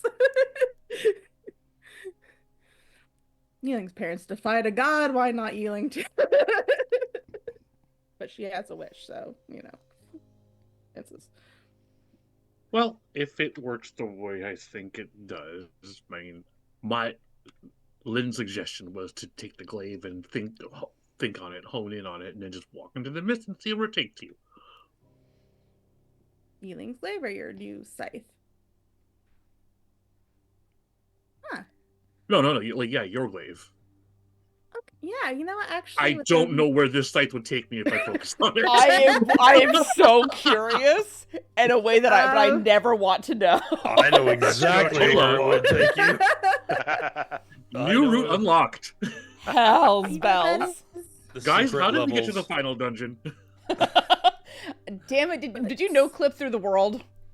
It wasn't the final dungeon, but it is gonna be the last. If anyone could clip through the world, it would be Lynn. Well, you just sequence broke the game. Welcome to Pluton. Oh boy. You all die immediately. Well, guys, it was so fun. Well, Hey, you know, that that's one way to wrap up the campaign just real fast. So, you know, if at any point you're getting sick of us, Adam, you could just tell us to do that. Hmm. Well, no, your suffering has not yet ended. So Exactly. You are by your path of the FromSoft. you do not yet have permission to die. That's exactly the line I was thinking of. Oh, amazing. But sure, let's focus in on Yi-Ling's glaive and see where that takes us. Loraphyra is also holding on to the boots because she's not confident that glaive is going to take us anywhere. With our new Wearing them. abilities, If they're gonna get ripped off of my feet and offering to the realm, I don't want to show up wherever we are with bare feet. Thank you very much. You're a dainty elf waif. Isn't that like your thing?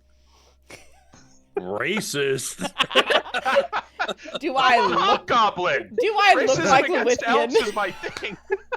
Do I look like They're Lewithian to dainty Nuviel? Because I am not Lewithian to Nuviel, dancing in fucking moonlit glades barefoot. That's a way to get a splinter. But yes, before actually going anywhere, Yi-Ling would use her new ability to actually focus on our glaives and see if she can get any memories and see if it's like actually her glaive or just an echo. So the impression that you get of your glaive is a collection of many pikemen and anti-cavaliers, and their impression of polearm weapons. You hold their manifestation. So not her glaive. Well, yours and everybody else's idea of what is meant by the word glaive. Okay. But none of her specific memories. If you want clean, crisp answers, y'all in the wrong place. Look, I'm gonna try. You don't know if you don't ask. Path of FromSoft, we get an item. It has a vague description. Correct. And you use that to play the game. Listen, I put actual role play on the items because you guys want that. Hell yeah. And that is very FromSoft. And so it's all brand. It's all good. But this is the hard part. You have to infer from limited information. Ew. Exactly. I check with Ew. Vatia Vidya. Okay. Well, I don't know if this will get us anywhere.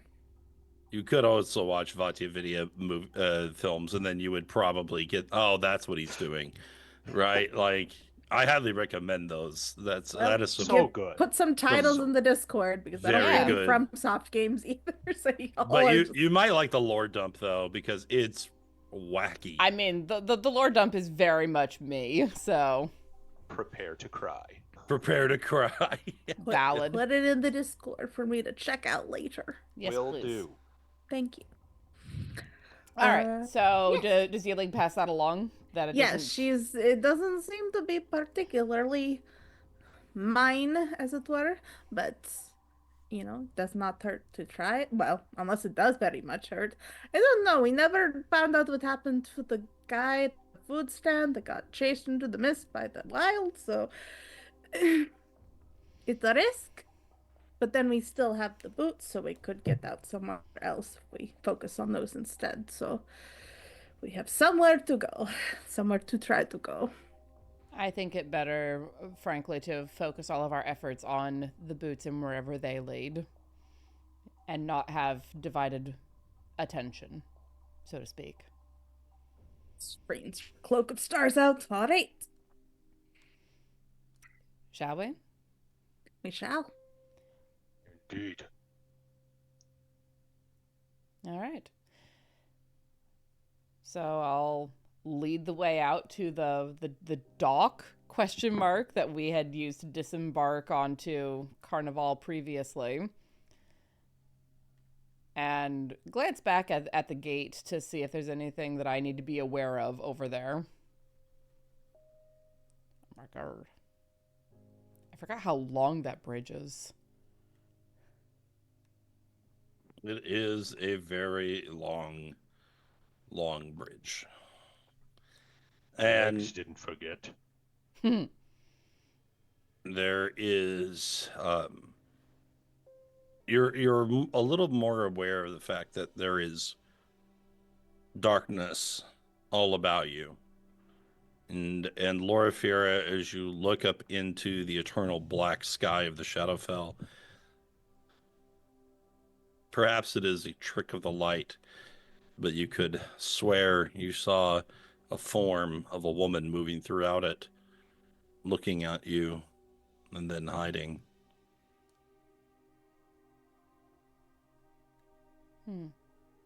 It was probably nothing. Probably a trick of the imagination. But it's Actually, it was literally nothing. And no one. You're going all Odysseus on me, aren't you? And for everything. Nobody blinded me. Nobody blinded me. And be Just quiet. some beings have lots of names. Is that one that I know just immediately? Like, is that the Raven Queen, or is that someone that I can do a roll to figure out if I know who that might be? Let's see if chat knows. Nothing.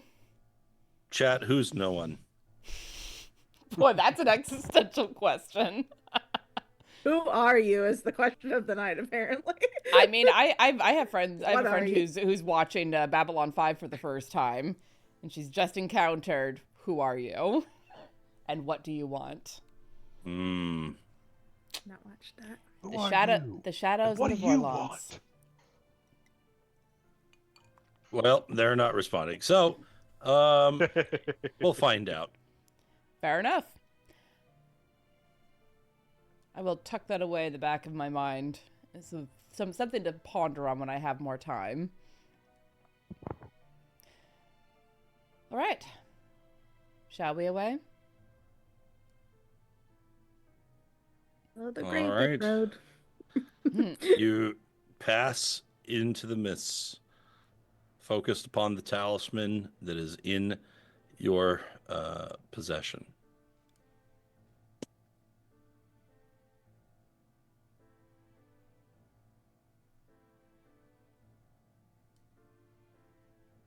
The air becomes bitter cold around you, frozen.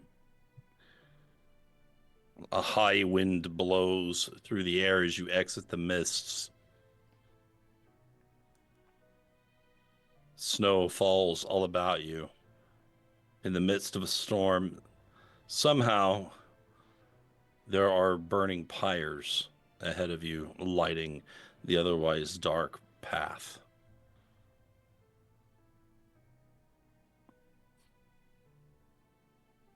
On her hood. I don't know this is important. Do I still have the boots in my possession? Yes.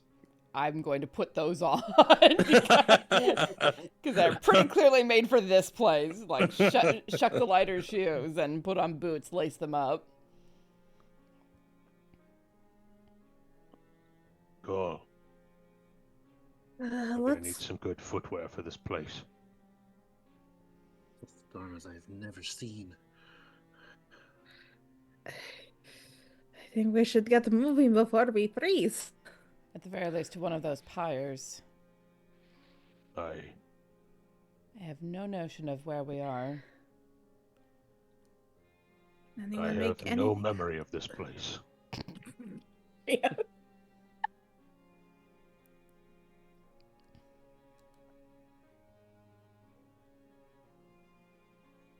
Loraphyra, as you approach the pyre, to your disappointment, while it certainly emits light, it does not emit heat.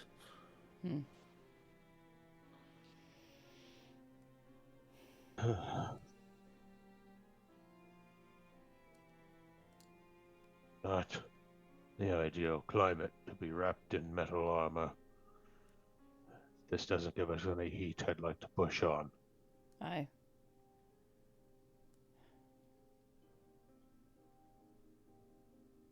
As you look about you and down the path, there is open sky, a dark, starry night above your heads. The moon distant and dim.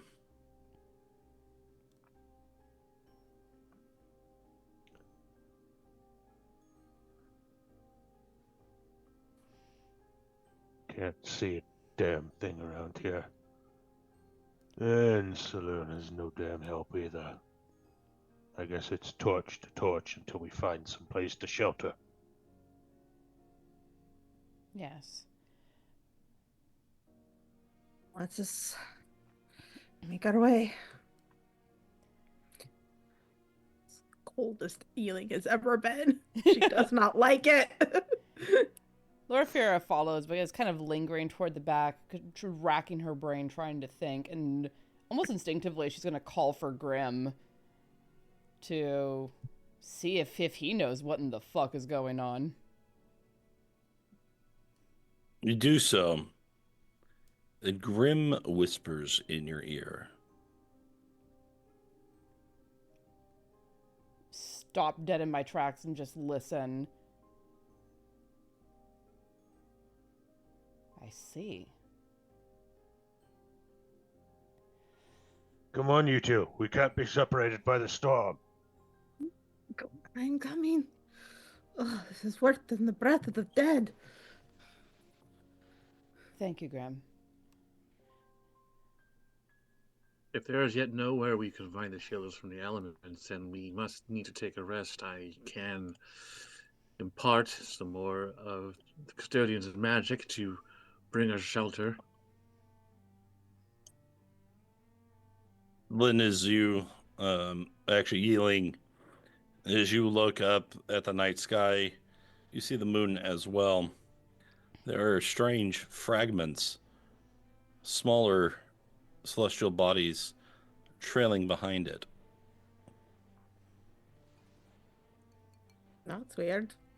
It's not like anything you are familiar with. Remnant?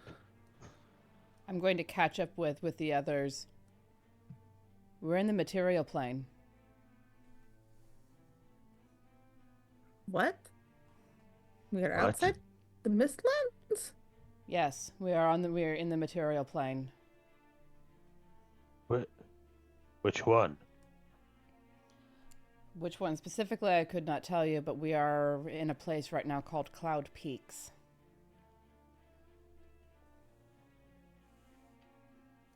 I see. I am unsure if that is your Tyrell or Eberron or whatever the other lands are called. It is. How? How? We have a job to do here, but let us see if we can find some shelter from the cold first. And I'm going to look ahead. Do I see these figures up here that I, the player, can see? Yes. And you see a quartet of robed individuals wearing boots similar to the ones that you are wearing, performing various exercises. Exercises more familiar to Yi-Ling than to anyone else. Appear to be training. Well, hopefully they're friendly. No. No? Do All you right. recognize them? Gather up. Aye, we're here. This is a monastery that belongs to and worships Shar.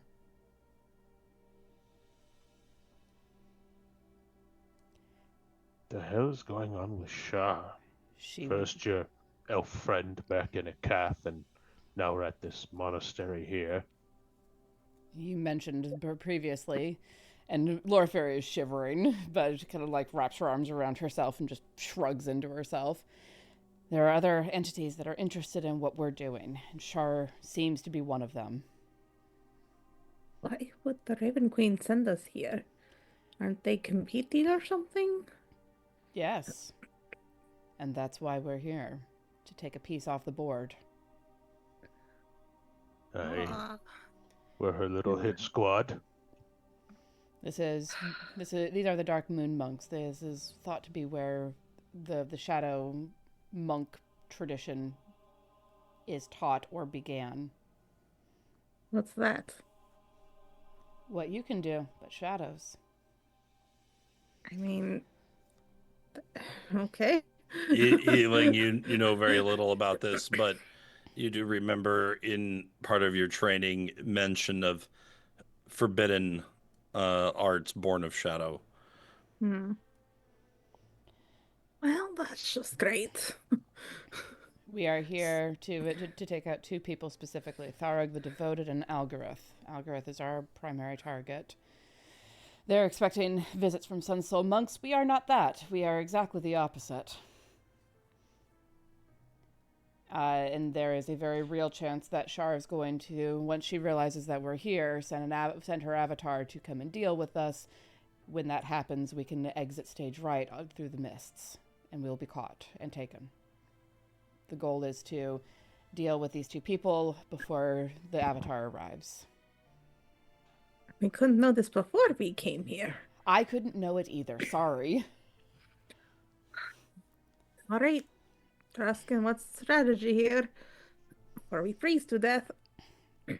We're dealing with monks, so people who have very similar skill sets to Yi-Ling, and they deal in shadow. These boots are from here. All right. Well.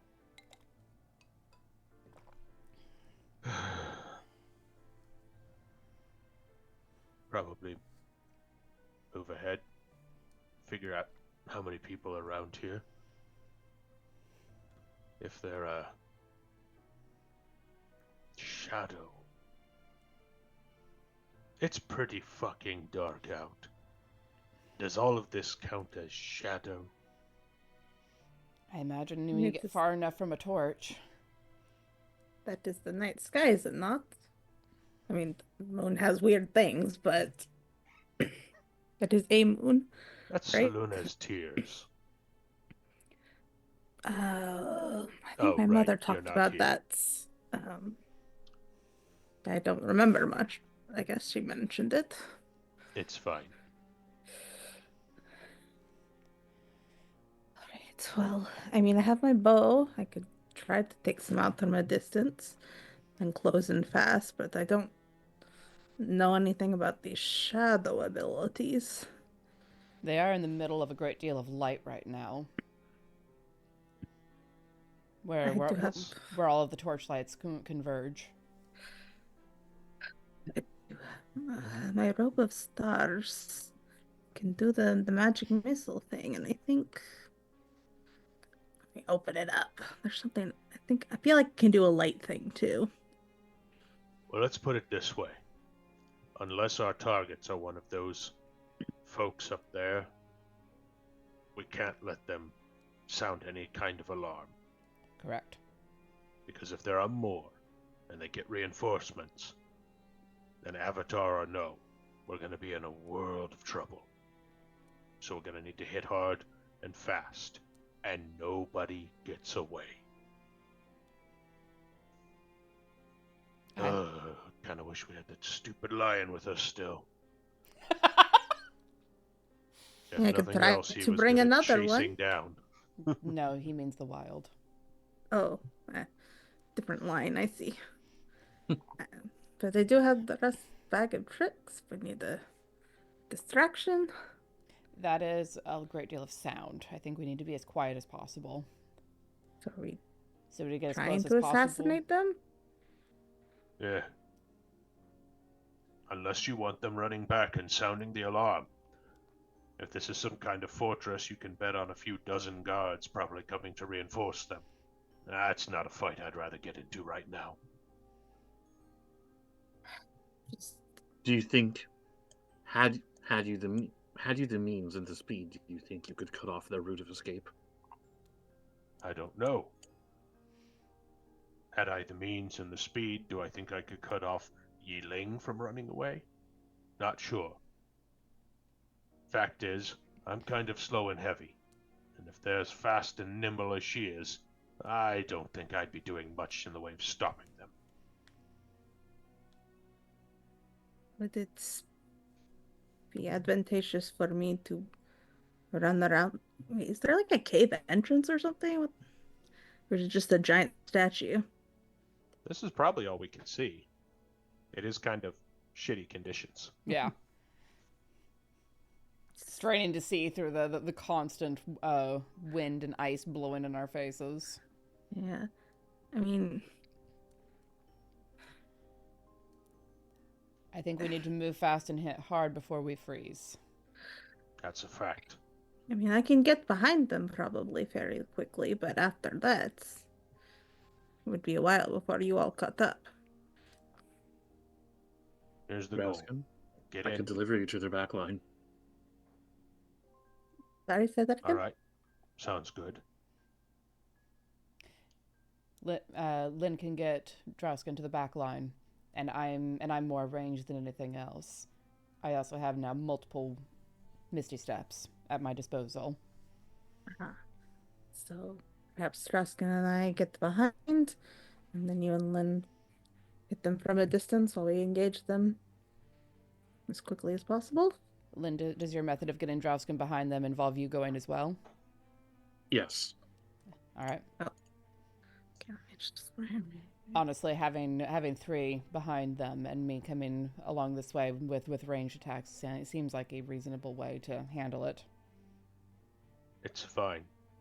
If you think you can be more useful at a distance, stay here. Not this far of a distance.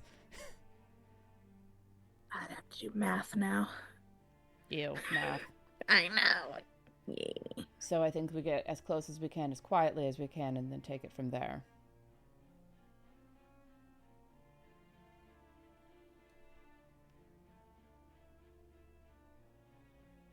I'm dashing. It's 45 times 3. Goddamn. My brain. 45 times what? 3. That is 135. Okay. Yes, I can, with one dash, get behind them.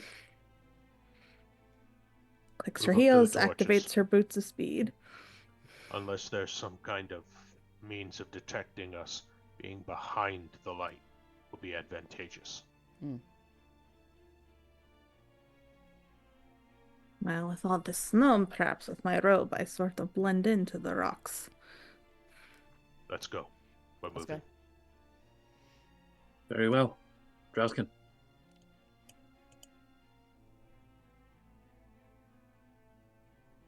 Okay, if you do mean Before to anything, move, I would like to make at least one move before we go in, which is that Lynn's going to close her eyes and focus, and in that moment, she's going to just scatter into what appears to be a cloud of golden petals before reassembling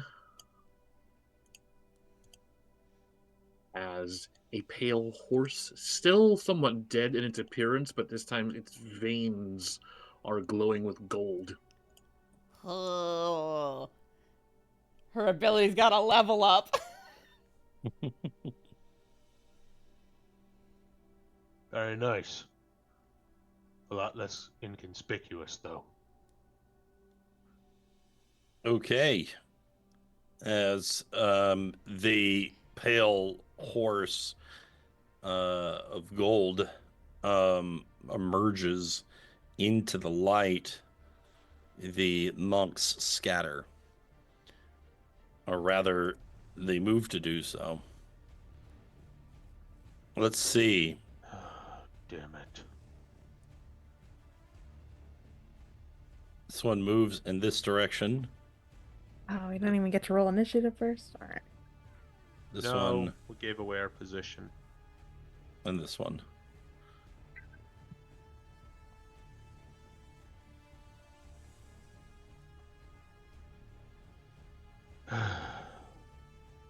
All those lights are still there. True. At this point, you may roll initiative. That's see what the. Oh wow. Okay. That's nice. I guess. Ooh. Move you over here out of my way.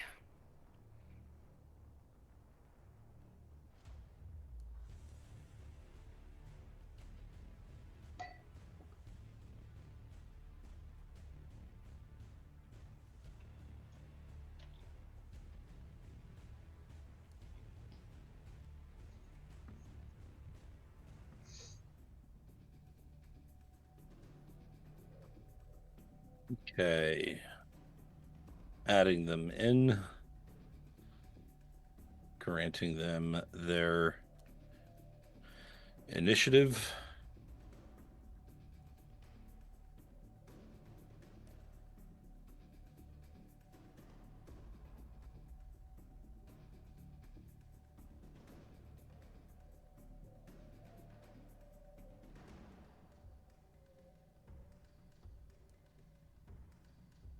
Okay. Loraphyra, you have the first action. I don't like it when I go outside of cleric initiative. All right. I am going to 5, 10, 15. I'm going to come just to here, just in front of Drausken. And I'm going to call Grim in again and send him wheeling out to find the monks. To see if we can't locate them with Raven Queen powers. Raven Queen powers, go! Okay. Make a perception roll. Form of a raven. And that's with his perception? Whichever's higher. Okay. His perception is +6. Mine is +7. So 15. Okay.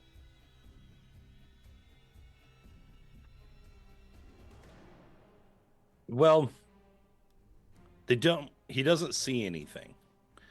However, as there are lights in the area, that would block shadow in such a way, you can sort of discern where they might be hiding. Okay. I will point those out to the others, the pools of deeper shadow that I suspect they're using.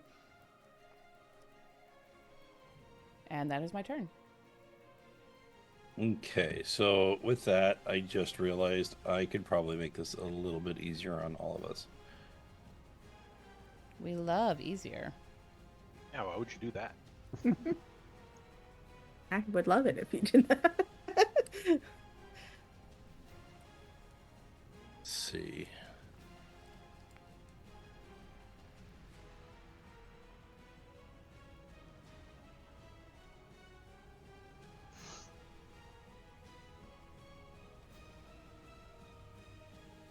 I don't know how much this will help.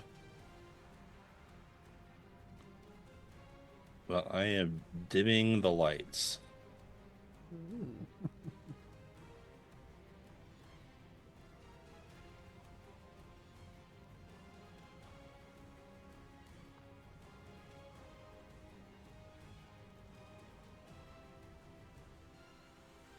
Okay, let's see. Yeah, that's better. That's much better. That's spooky. The default values are too bright. Okay.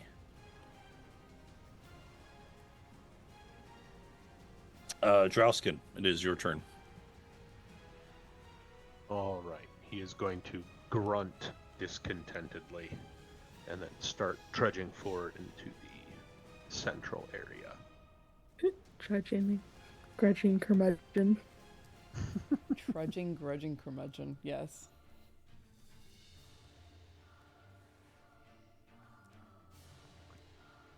And I'm going to try and look around, see if I can't get eyes on any of these enemies. And I'm also going to be taking the dodge action. Okay. Do you have dark vision? Yes. Correct. As a hobgoblin, go ahead and give me a perception roll. All right.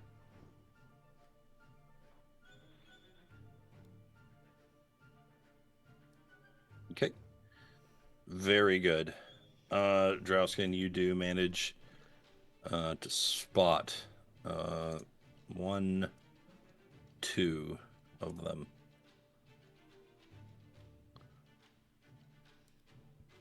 Okay.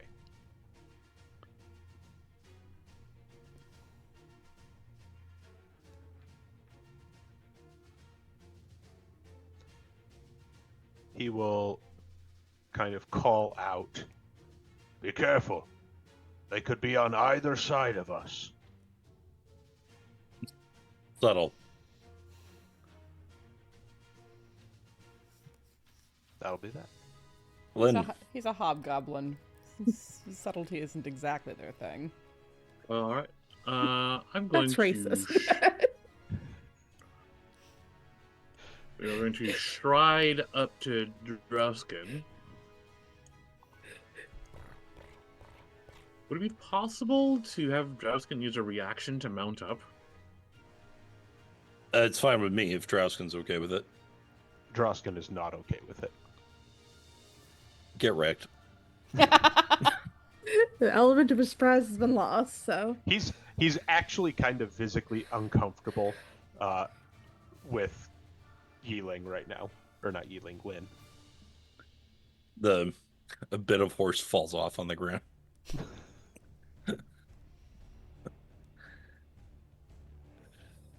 Well, dang, there goes my wild shape. No, time to stomp things to death with your hooves, okay? Come on. That is the next recourse.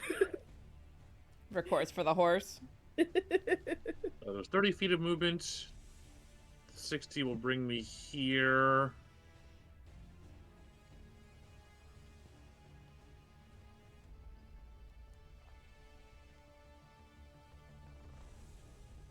Not quite close enough to do anything yet. Although, if they, for whatever reason, find this horse to be a threat, I will not last long as a horse. I think I can go ahead and...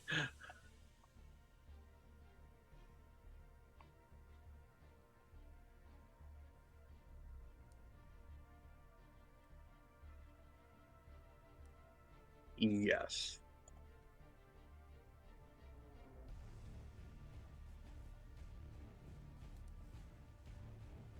We're going to go ahead and use a bonus action to drop Wild Shape. As she reassembles that from a scatter of golden chrysanthemum petals back into her normal form. With one of the... Actually, yeah, with one extension of the Empress's dress, she's going to raise her wand of magic missiles and take a shot Hell yeah. at this monk. She can see you right here. Way, fire away. Can everyone see them? Chickens. Yes, the vision is granted because of your great clue. Need 2 of them. Yeah, 2 of them. Okay, that's pretty amazing. Wow. 13 damage. That was max damage on 2 of those bolts. I love it. Nice. These are reusable. Sorry. Okay, so You blast him a few times, showing that he does not, in fact, have the jump on you, that he is visible. All he can do is cross his arms in front of him to try to block his head and face, and his arms now scorched by the sting of the arcane.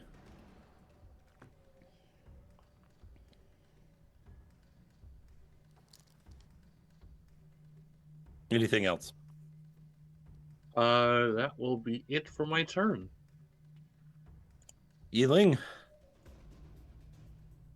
Hey, I just discovered something about the pearl bead necklace that I did not realize before, so you're cooking with gas now, people.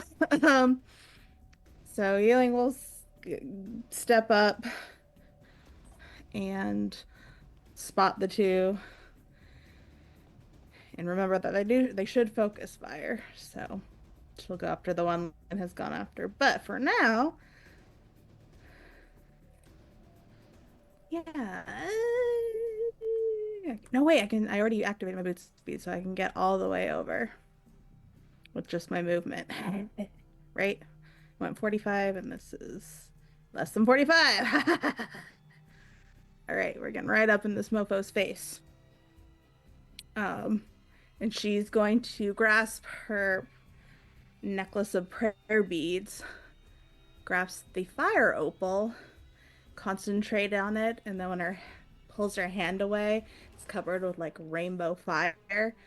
She's going to slide it along her glaive and light it up with branding smite. And then she's going to attack this guy. You don't have to be that close. You've got a glaive. You've got reach. Yeah, the Yi-Ling does not think like that. Let's be real. She does need to be that close for the bonus unarmed attacks, though. So, Actually, Yi-Ling, you will spot a item on their person that makes getting close make even more sense. As he has readied a rod in one hand with a long chain leading to the other hand, and where there is found a comma. comma? Yes, monk, a comma. Oh, sorry, my brain's COMMA, and I'm like, what are you talking about? That's okay. Oh my god, it's the School of Grammar, monk! Where my brain went. You're talking AMA. Gotcha. It's the way of the grammar. Start. He's gonna hit it with a flurry of punctuation. Look, I'm sorry, I do not control what my thoughts produce. Anyway, I hit it with 19. Does it hit? Oh my god. Let's see. Yes, that 19 will hit. Beautiful. So that's 9 slashing, and then the branding smite does, what does it do? 2d6 radiant damage. Hell yeah. Which to the target. So let's do 2d6. Whee! Nice. And the target sheds if becomes visible if invisible, and sheds dim light in a 5-foot radius and can't become invisible until the spell ends. Eat that, Shadow Monk. Yeah, he pretty much canceled his effect. Let me see. Emits low light 5 feet. Beads are reusable. I thought they were one use only, but once a dusk.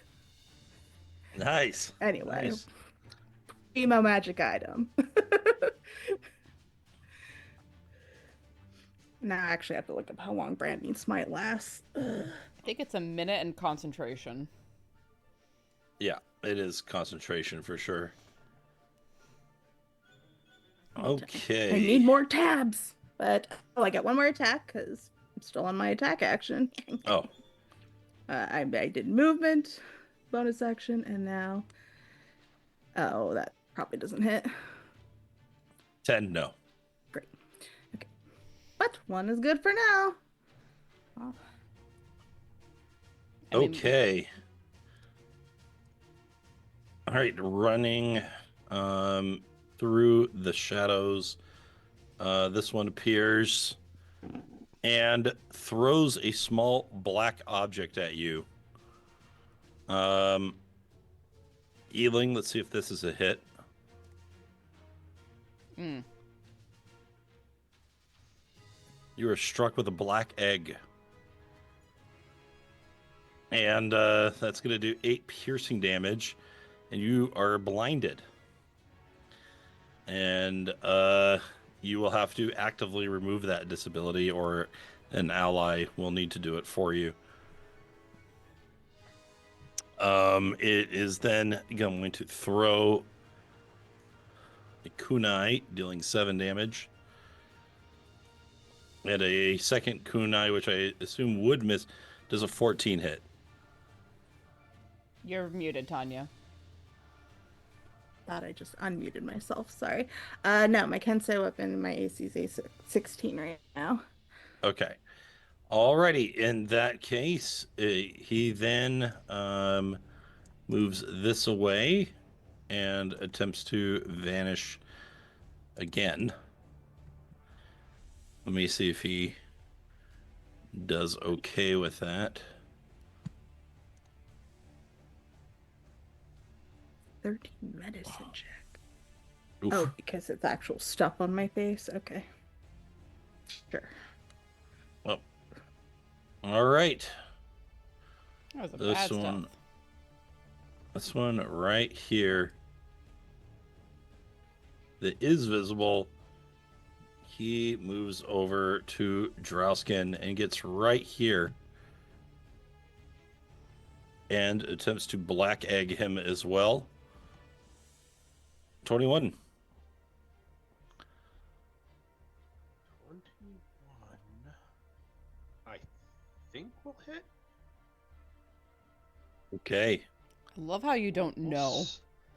I thought I had something else, but I think that it is 20, so we'll go with that.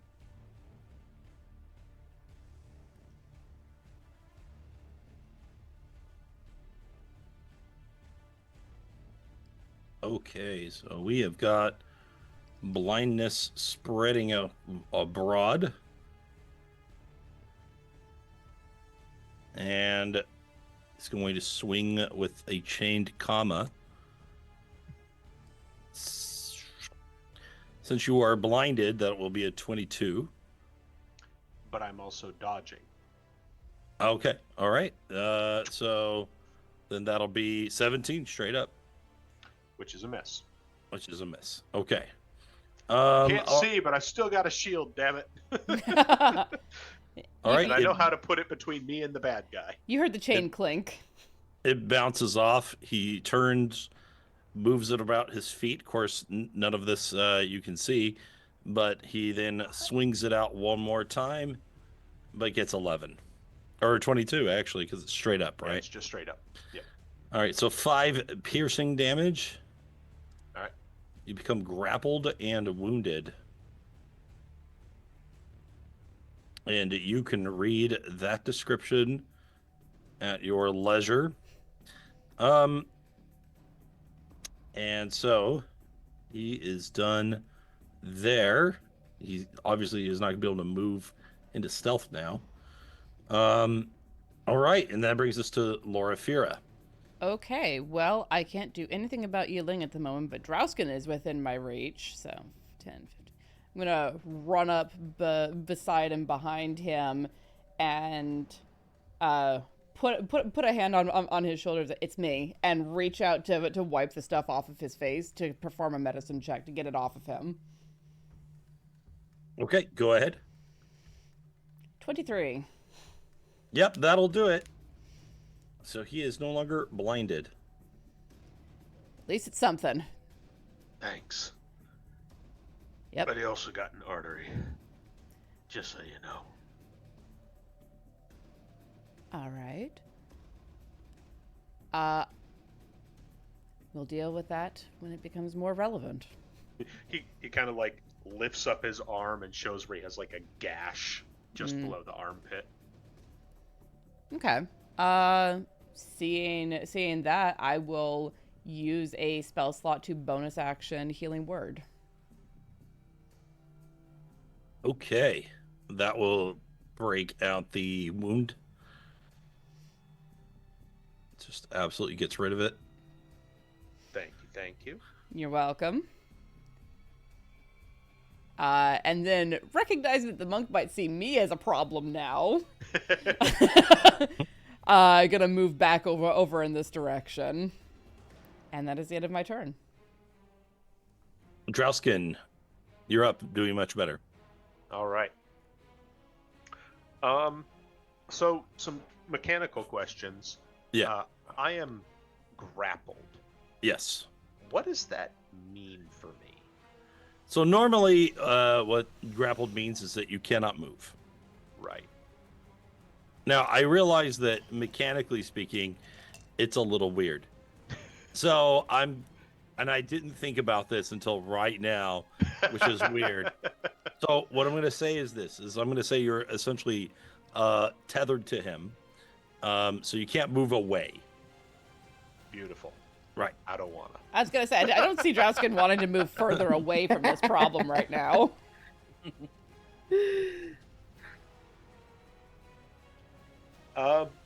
Okay, yeah, so in that case, I am going to try to rush forward and attack.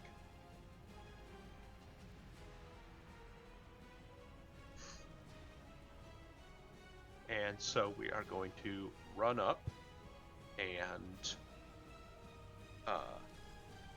make a sweeping attack, kind of low and for his legs.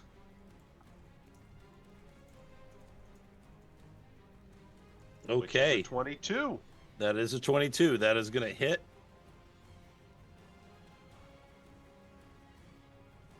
So we will go ahead and put a little bit of damage on the stack there.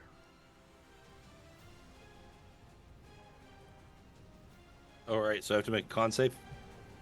Not right now. Okay. It's at the end of their turn. Got it. So I take 7 for now. Correct. Okay. And then we are going to go ahead and bonus action shield bash to try and knock him down. Goes right down. Almost doesn't. Almost You know doesn't. what? Good enough. Close enough is good enough. Okay, yep. He kind of slips from the hit, surprised that you charged him. All right. And now that he's down, we'll use the extra attack to hit him. Yeah. Okay, there you go. There's some tactics.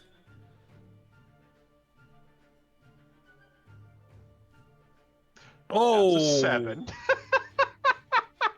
Wow. Well, at least it isn't that one. I will point out that we do have several charges in the dead pool. It's not an issue right now. Sure. Yeah. Okay. All right. He runs up, knocks the guy down, does some damage, but as he goes in for the killing blow, the monk is able to roll along the floor to avoid those kinds of hits. Okay, that's going to bring us to Lynn. Lynn is going to go to Yi-Ling and kind of gently put one hand on her forehead, brushing her hair back, and her other hand she'll say, Yi-Ling, hold still, as she brings up a few leaves of Chinese alangium, some Ba Jiao Fang, crushes it into crushes the herbs in her hand and kind of sprays it into her eyes. And I'm gonna make a medicine check. All right. Hell yeah. You putting more stuff in my eye. It's medicine, good for you. Stings.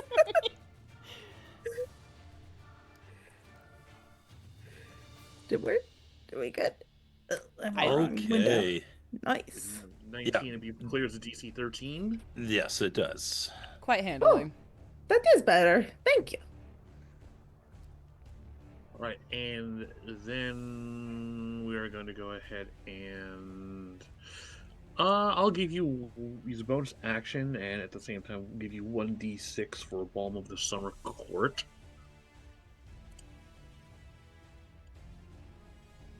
You get to heal 7 HP. You gain 1 temporary hit point. Nice. Okay. Math. Math. Math. And we're going to take a position back here. Yeah. The two casters are like, we'll keep our meat shield safe. We appreciate it. Okay. Let's see.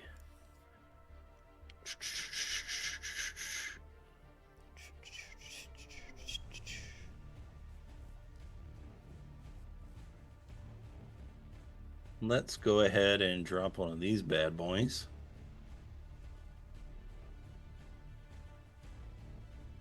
Center. Linger.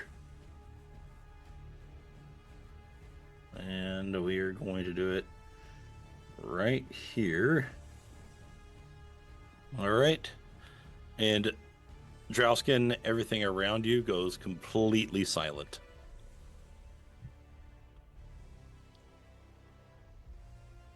Okay. Yi-Ling. Now that I'm not blind. Attack, attack, attack. Oh, I thought I put that. 15 hits. Yep, 15. Wait, 15? No, 15's not enough. Oh, darn. Okay. Come on. Let's do Death Strike. Oh, come on. Really? Really? All right. It's fine. We can that's about try. tracks. We'll spend a key point. Try 2 unarmed strikes. Why not? Level 8. Have an extra key point now. Come on. Yeah, that's what I'm talking about. And then one more. Let's see, 15 doesn't hit, but 16? Meets it, beats it? Maybe? Well, here's the thing. Do you have dark vision? Yes. Oh, yeah, that's right. Half elf. Half elf. Yep. Yeah. I know everyone forgets. Okay. Isn't he also emitting light? Yes. Oh, he is. Yeah, you're also. That's a perfect idea. Yep. I can see him just Okay. fine. You can see him just fine. Okay. His friend, however, is in the wind. 16 hits. Yay! Nice. Alright. Does the light last? Or Sorry. It's just concentration. And I don't think anyone's really hit you yet since then. well, the branding smite's concentration. I'm just trying to see if the. Oh yeah, until the spell ends. Okay, just making sure. I don't know branding smite too well as a spell. I played a paladin a long time ago. Gotcha. All right. All right. The one that you are attacking right now. Let's see.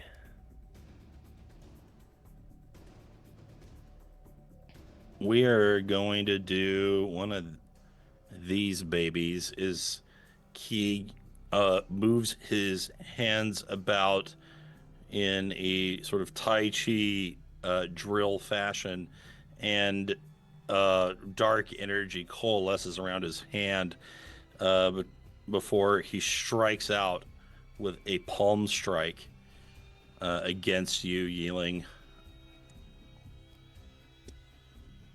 Let's do it here. Oh. And he casts Inflict Wounds. Oh. Thanks. Why do all your enemies do necrotic damage? Well, you know, Shar.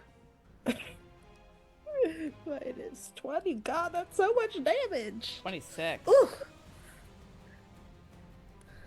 Okay. it's very nasty. Indeed. So that's my temporary point gone.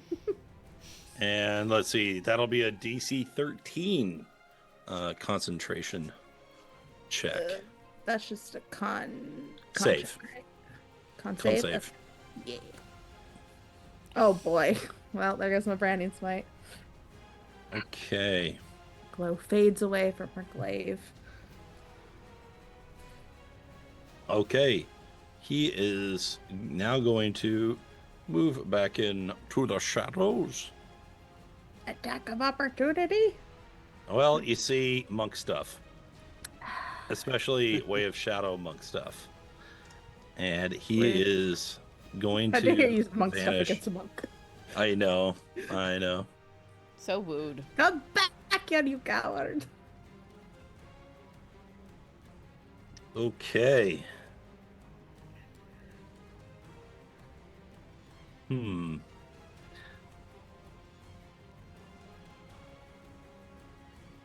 Let's do right here. Poof. Everything gets enshrouded in magical darkness. Boom, boom, boom. Green giant.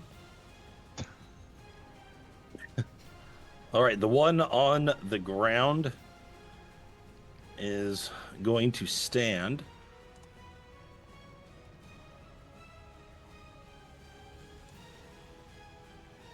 And facing off against Drausken, he is going to try some other stuff.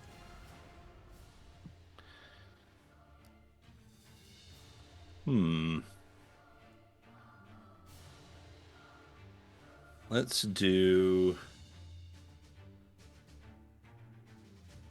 this. He is going to move around you if he can and get right here.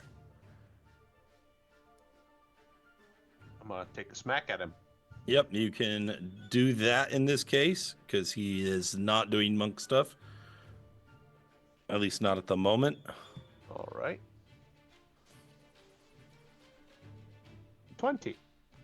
All right, 20 hits, yeah. I am apparently built to kill monks. Watch out, Yi-Ling. Look at you hitting. I know. You already told her he could take her. She believes him. All right. And because I don't want him doing any bullshit, we're going to go ahead and we're going to do a distracting strike with him. Okay. Actually, no. Goading strike is what I meant. Interesting.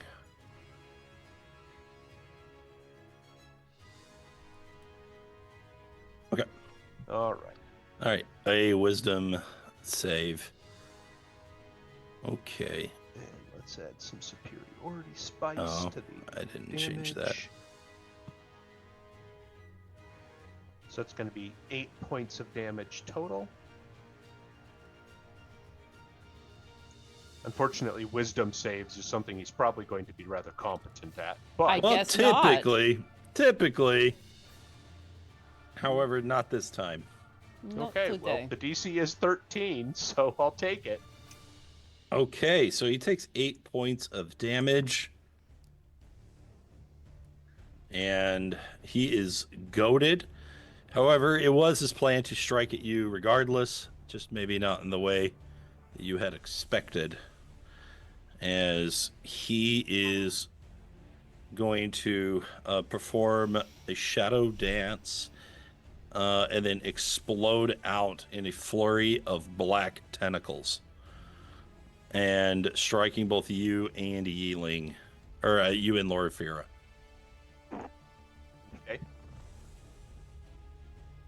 Okay. I have Strength something save, for huh? this. That should be a 13. I'm not an 11. Okay, well, with But my it's still robe, strength. There is something. Yeah, spellcasting ability is not set to the right thing.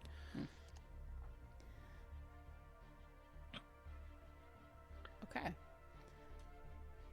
So whatever this is +2 because Oh. of my robe. I don't know why I didn't do it, but does that? Nope, still didn't say. Anyway, it's Arms of Hadar. It does say Oh, it says it. it says DC 13 now. Oh yeah, okay, Yeah, it just says Arms of Hadar. Yep. There you go. Well, Well, Plus- we fail. I have an inspiration point. I'm going to use that because I don't like Arms of Hadar. Okay. Well, one better. The hell is that, Dane? Wow. I tried clicking on the spell description, but it won't let me see it. Oh, I can do this. I forgot. There we go. Cool. All right, you take 2d6 necrotic damage, which turned out to be 10. On a failed save, the target takes the damage, and you can't take reactions until your next turn, which for Drausken is not a problem. Just a quick point of order, real quick. Oh, he's in silence. Yeah, where's the silence? The silence ended right before me. Dude, I totally forgot about it because I can only have one of these doodads up at once. Oh.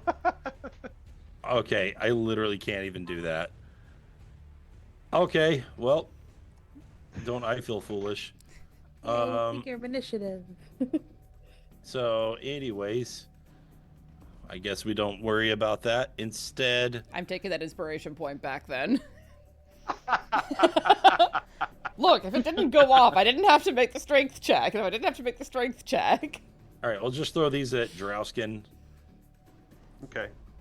Ow. Well, I mean, that'll hit. Okay, so I think you got one. Yep. For 9? Yep. All right. Not that it's terribly important either, but for my goading strike, Drausken is basically going to use the flat of the blade to just like slap down his leg as he runs past. Okay. It's just gonna hurt like hell. It's gonna hurt that poor sword is what it's gonna do. All right. Anyway, there's no shadow here for him. This is not his greatest moment. Okay, Loraphyra. Adorable.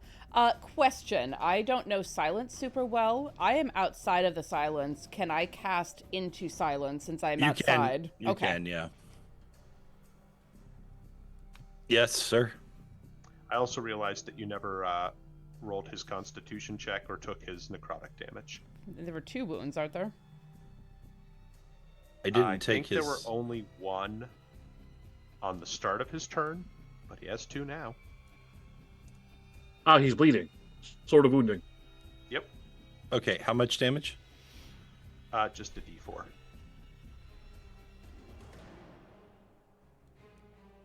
Do I make a save first? No, I think the save is at the end of the turn, and the damage is at the beginning. Okay. I'm checking, but I rolled the damage there. You can. It's fine. I don't your care. save. Loraphyra, go ahead. Okay. Well, sitting just outside of the silence, I'm going to back up a little bit more just to maintain some distance. Yeah, sure. And I'm gonna huck a guiding bolt at this guy. Okay. 26 to hit. Yes, that is gonna hit. So that is 16 radiant damage, and the next attack roll made against this target before the end of my next turn has advantage.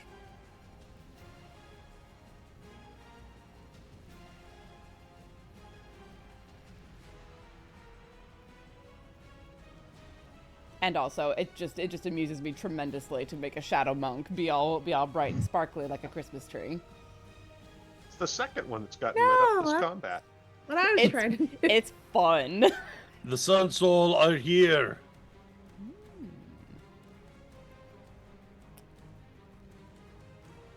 Come out, Rashad. Who's saying that?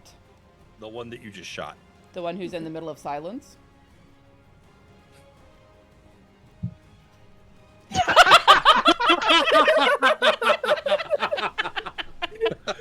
Well played. Well played. Try to put a little story into it. Okay, you know what? Okay, I Draw have a to circle. this box. Yeah. Someone else. Okay, where's the silence at? It's always behind you. It was centered on Drausken. And Drausken's still where How he many is. feet out? 20. 20 feet out. I got you.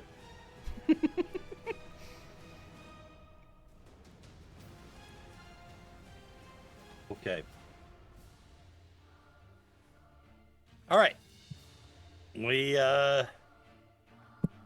think that's it, unless you've got anything else you want to do. No, there's not much else that I can do at this point, so I will leave it at that. Okay. Drausken. Me again? Go beat him up. That's how rounds work. All right. Well, we're going to step up and we're going to kind of repeat the process. Again, he keeps trying to like sweep with his blade to get the enemy off guard so that he's able to follow up with a sword or a shield smash.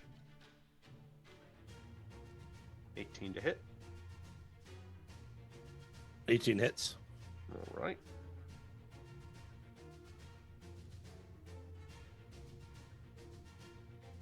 It's big enough. 9 slashing into a shield bash, which I rolled a nat 1 on.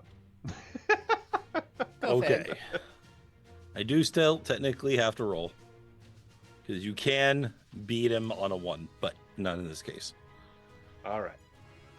Well, There you go. After he- I put the circle in. deftly avoids my shield bash. We're just going to go ahead and try and punch him in the face with the hilt of my sword. So, Okay. 15. Not enough. Darn. And you did already hit him. Take that away. And we're going to maneuver 5 feet that way. Okay. I think he is good and taunted now. Lynn, Ooh, what to do? What to do?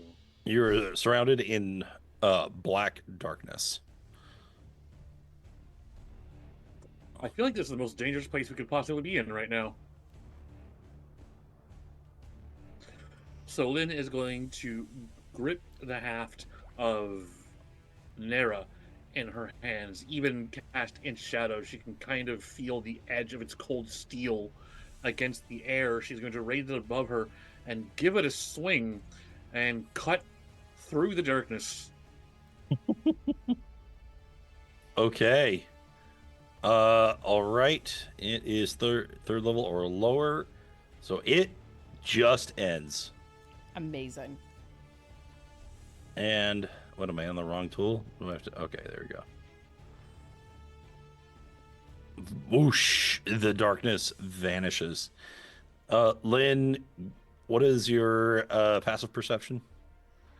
My passive perception is 14. Okay. Okay. So you don't see either monk, but the darkness has been dispelled. Would you like to move or use a bonus action? I would like to use a bonus action to give 2d6 of Balm of the Summer Court to Yi-Ling. Hey. You are going to heal 8 plus 4, 12 HP and take 2 temporary HP. Hell yeah. Yay. Okay. Excellent work. And I'm going to go ahead and take a spot right next to this brazier. All right. Thank you, Sestra. Get you some light.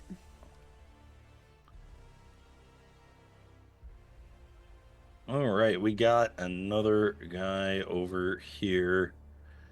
And he's going to do some stuff. Some stuff and things. Stuff and things. Stop that. Okay.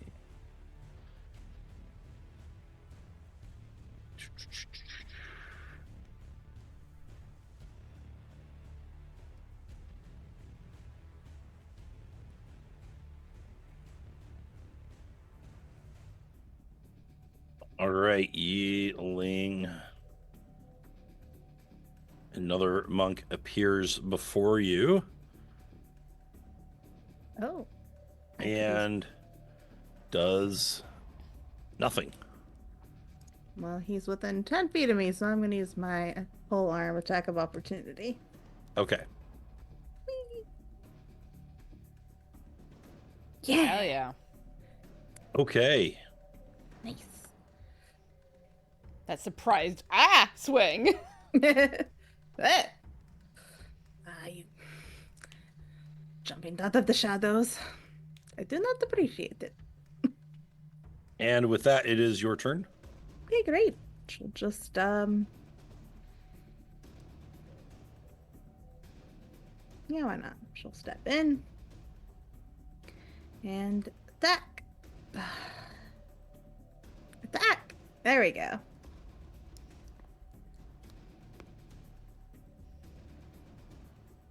All right. 24 hits, 14 misses, 24 hits. Well, I'll use another key point. Do flurry of blows. Yeah. Yeah. Slash. Hit. Kick. Keek, keek. All right. You unleash a flurry of, a barrage, I should say, of attacks against him. And he tries to dodge and to weave. He does manage to avoid one of the strikes, but he comes away from the exchange badly beaten. And he spits out a tooth and wipes some blood off his face before facing you again. Ling just stands ready. Do you want to call it for the night at the end of this round, or do you feel like this can get wrapped up in a reasonable amount of time? We could probably just do this last turn. You can't see it because it's a 5 and he's on the hidden layer. No, I figured that was where, because I remembered there being one on at 5, which is why I'm mentioning it now. Yes. All right. I'm going to bring... Yeah, we can just end it right after this guy. He is going to throw some more kunais. Let's see. Actually, I think this one still has his egg, so he's going to throw it at Lynn. But miss horribly. That's a miss. Yay! Okay. He is then going to try to kunai you. 15? 15's actually a miss. Oh my god. And Nice. 13, even worse. He is going to try to vanish into... That's the deck save, but it's the same roll. Actually, it's one less. And he'll vanish again.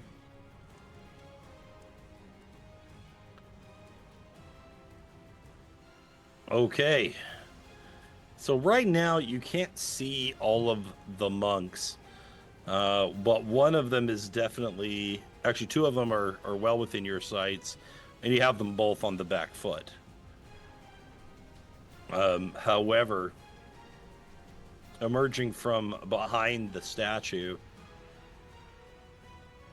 you see a gray-skinned half-orc appear.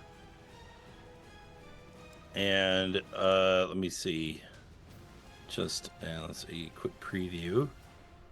He carries with him a huge pole, like a staff that was once a light post, perhaps, with two iron bands, one on each hand. And he smashes it on the ground next to him in a challenging manner. And that is where we will have to end it. Fair enough. Ooh. Yeah. Well, you know, it's getting a little late, especially for you there an hour ahead of us. Yeah. So slips. But we're holding our own, so. Yeah, so far it is going really well in your favor. For now. It is going great. And my monks are getting their ass beat But perhaps not all as it seems. We'll find out. Next The- time on Dragon Ball Z. The real issue is, why are you here? Why are you doing this? What is the Raven Queen playing at? And why didn't she tell you beforehand? Rude.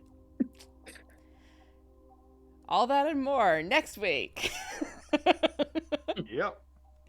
So thank you all Yep. so much for being here this week. There's some daytime streams going on this week. I've got a lot of stuff going on, including heading out to an SCA event this weekend. So woot, all the fun stuff. But we'll be back next week for more of this interesting little side quest that we've got going on. And just as a preview of what the schedule is going to look like, we are on next week, and then we're off for basically all of April.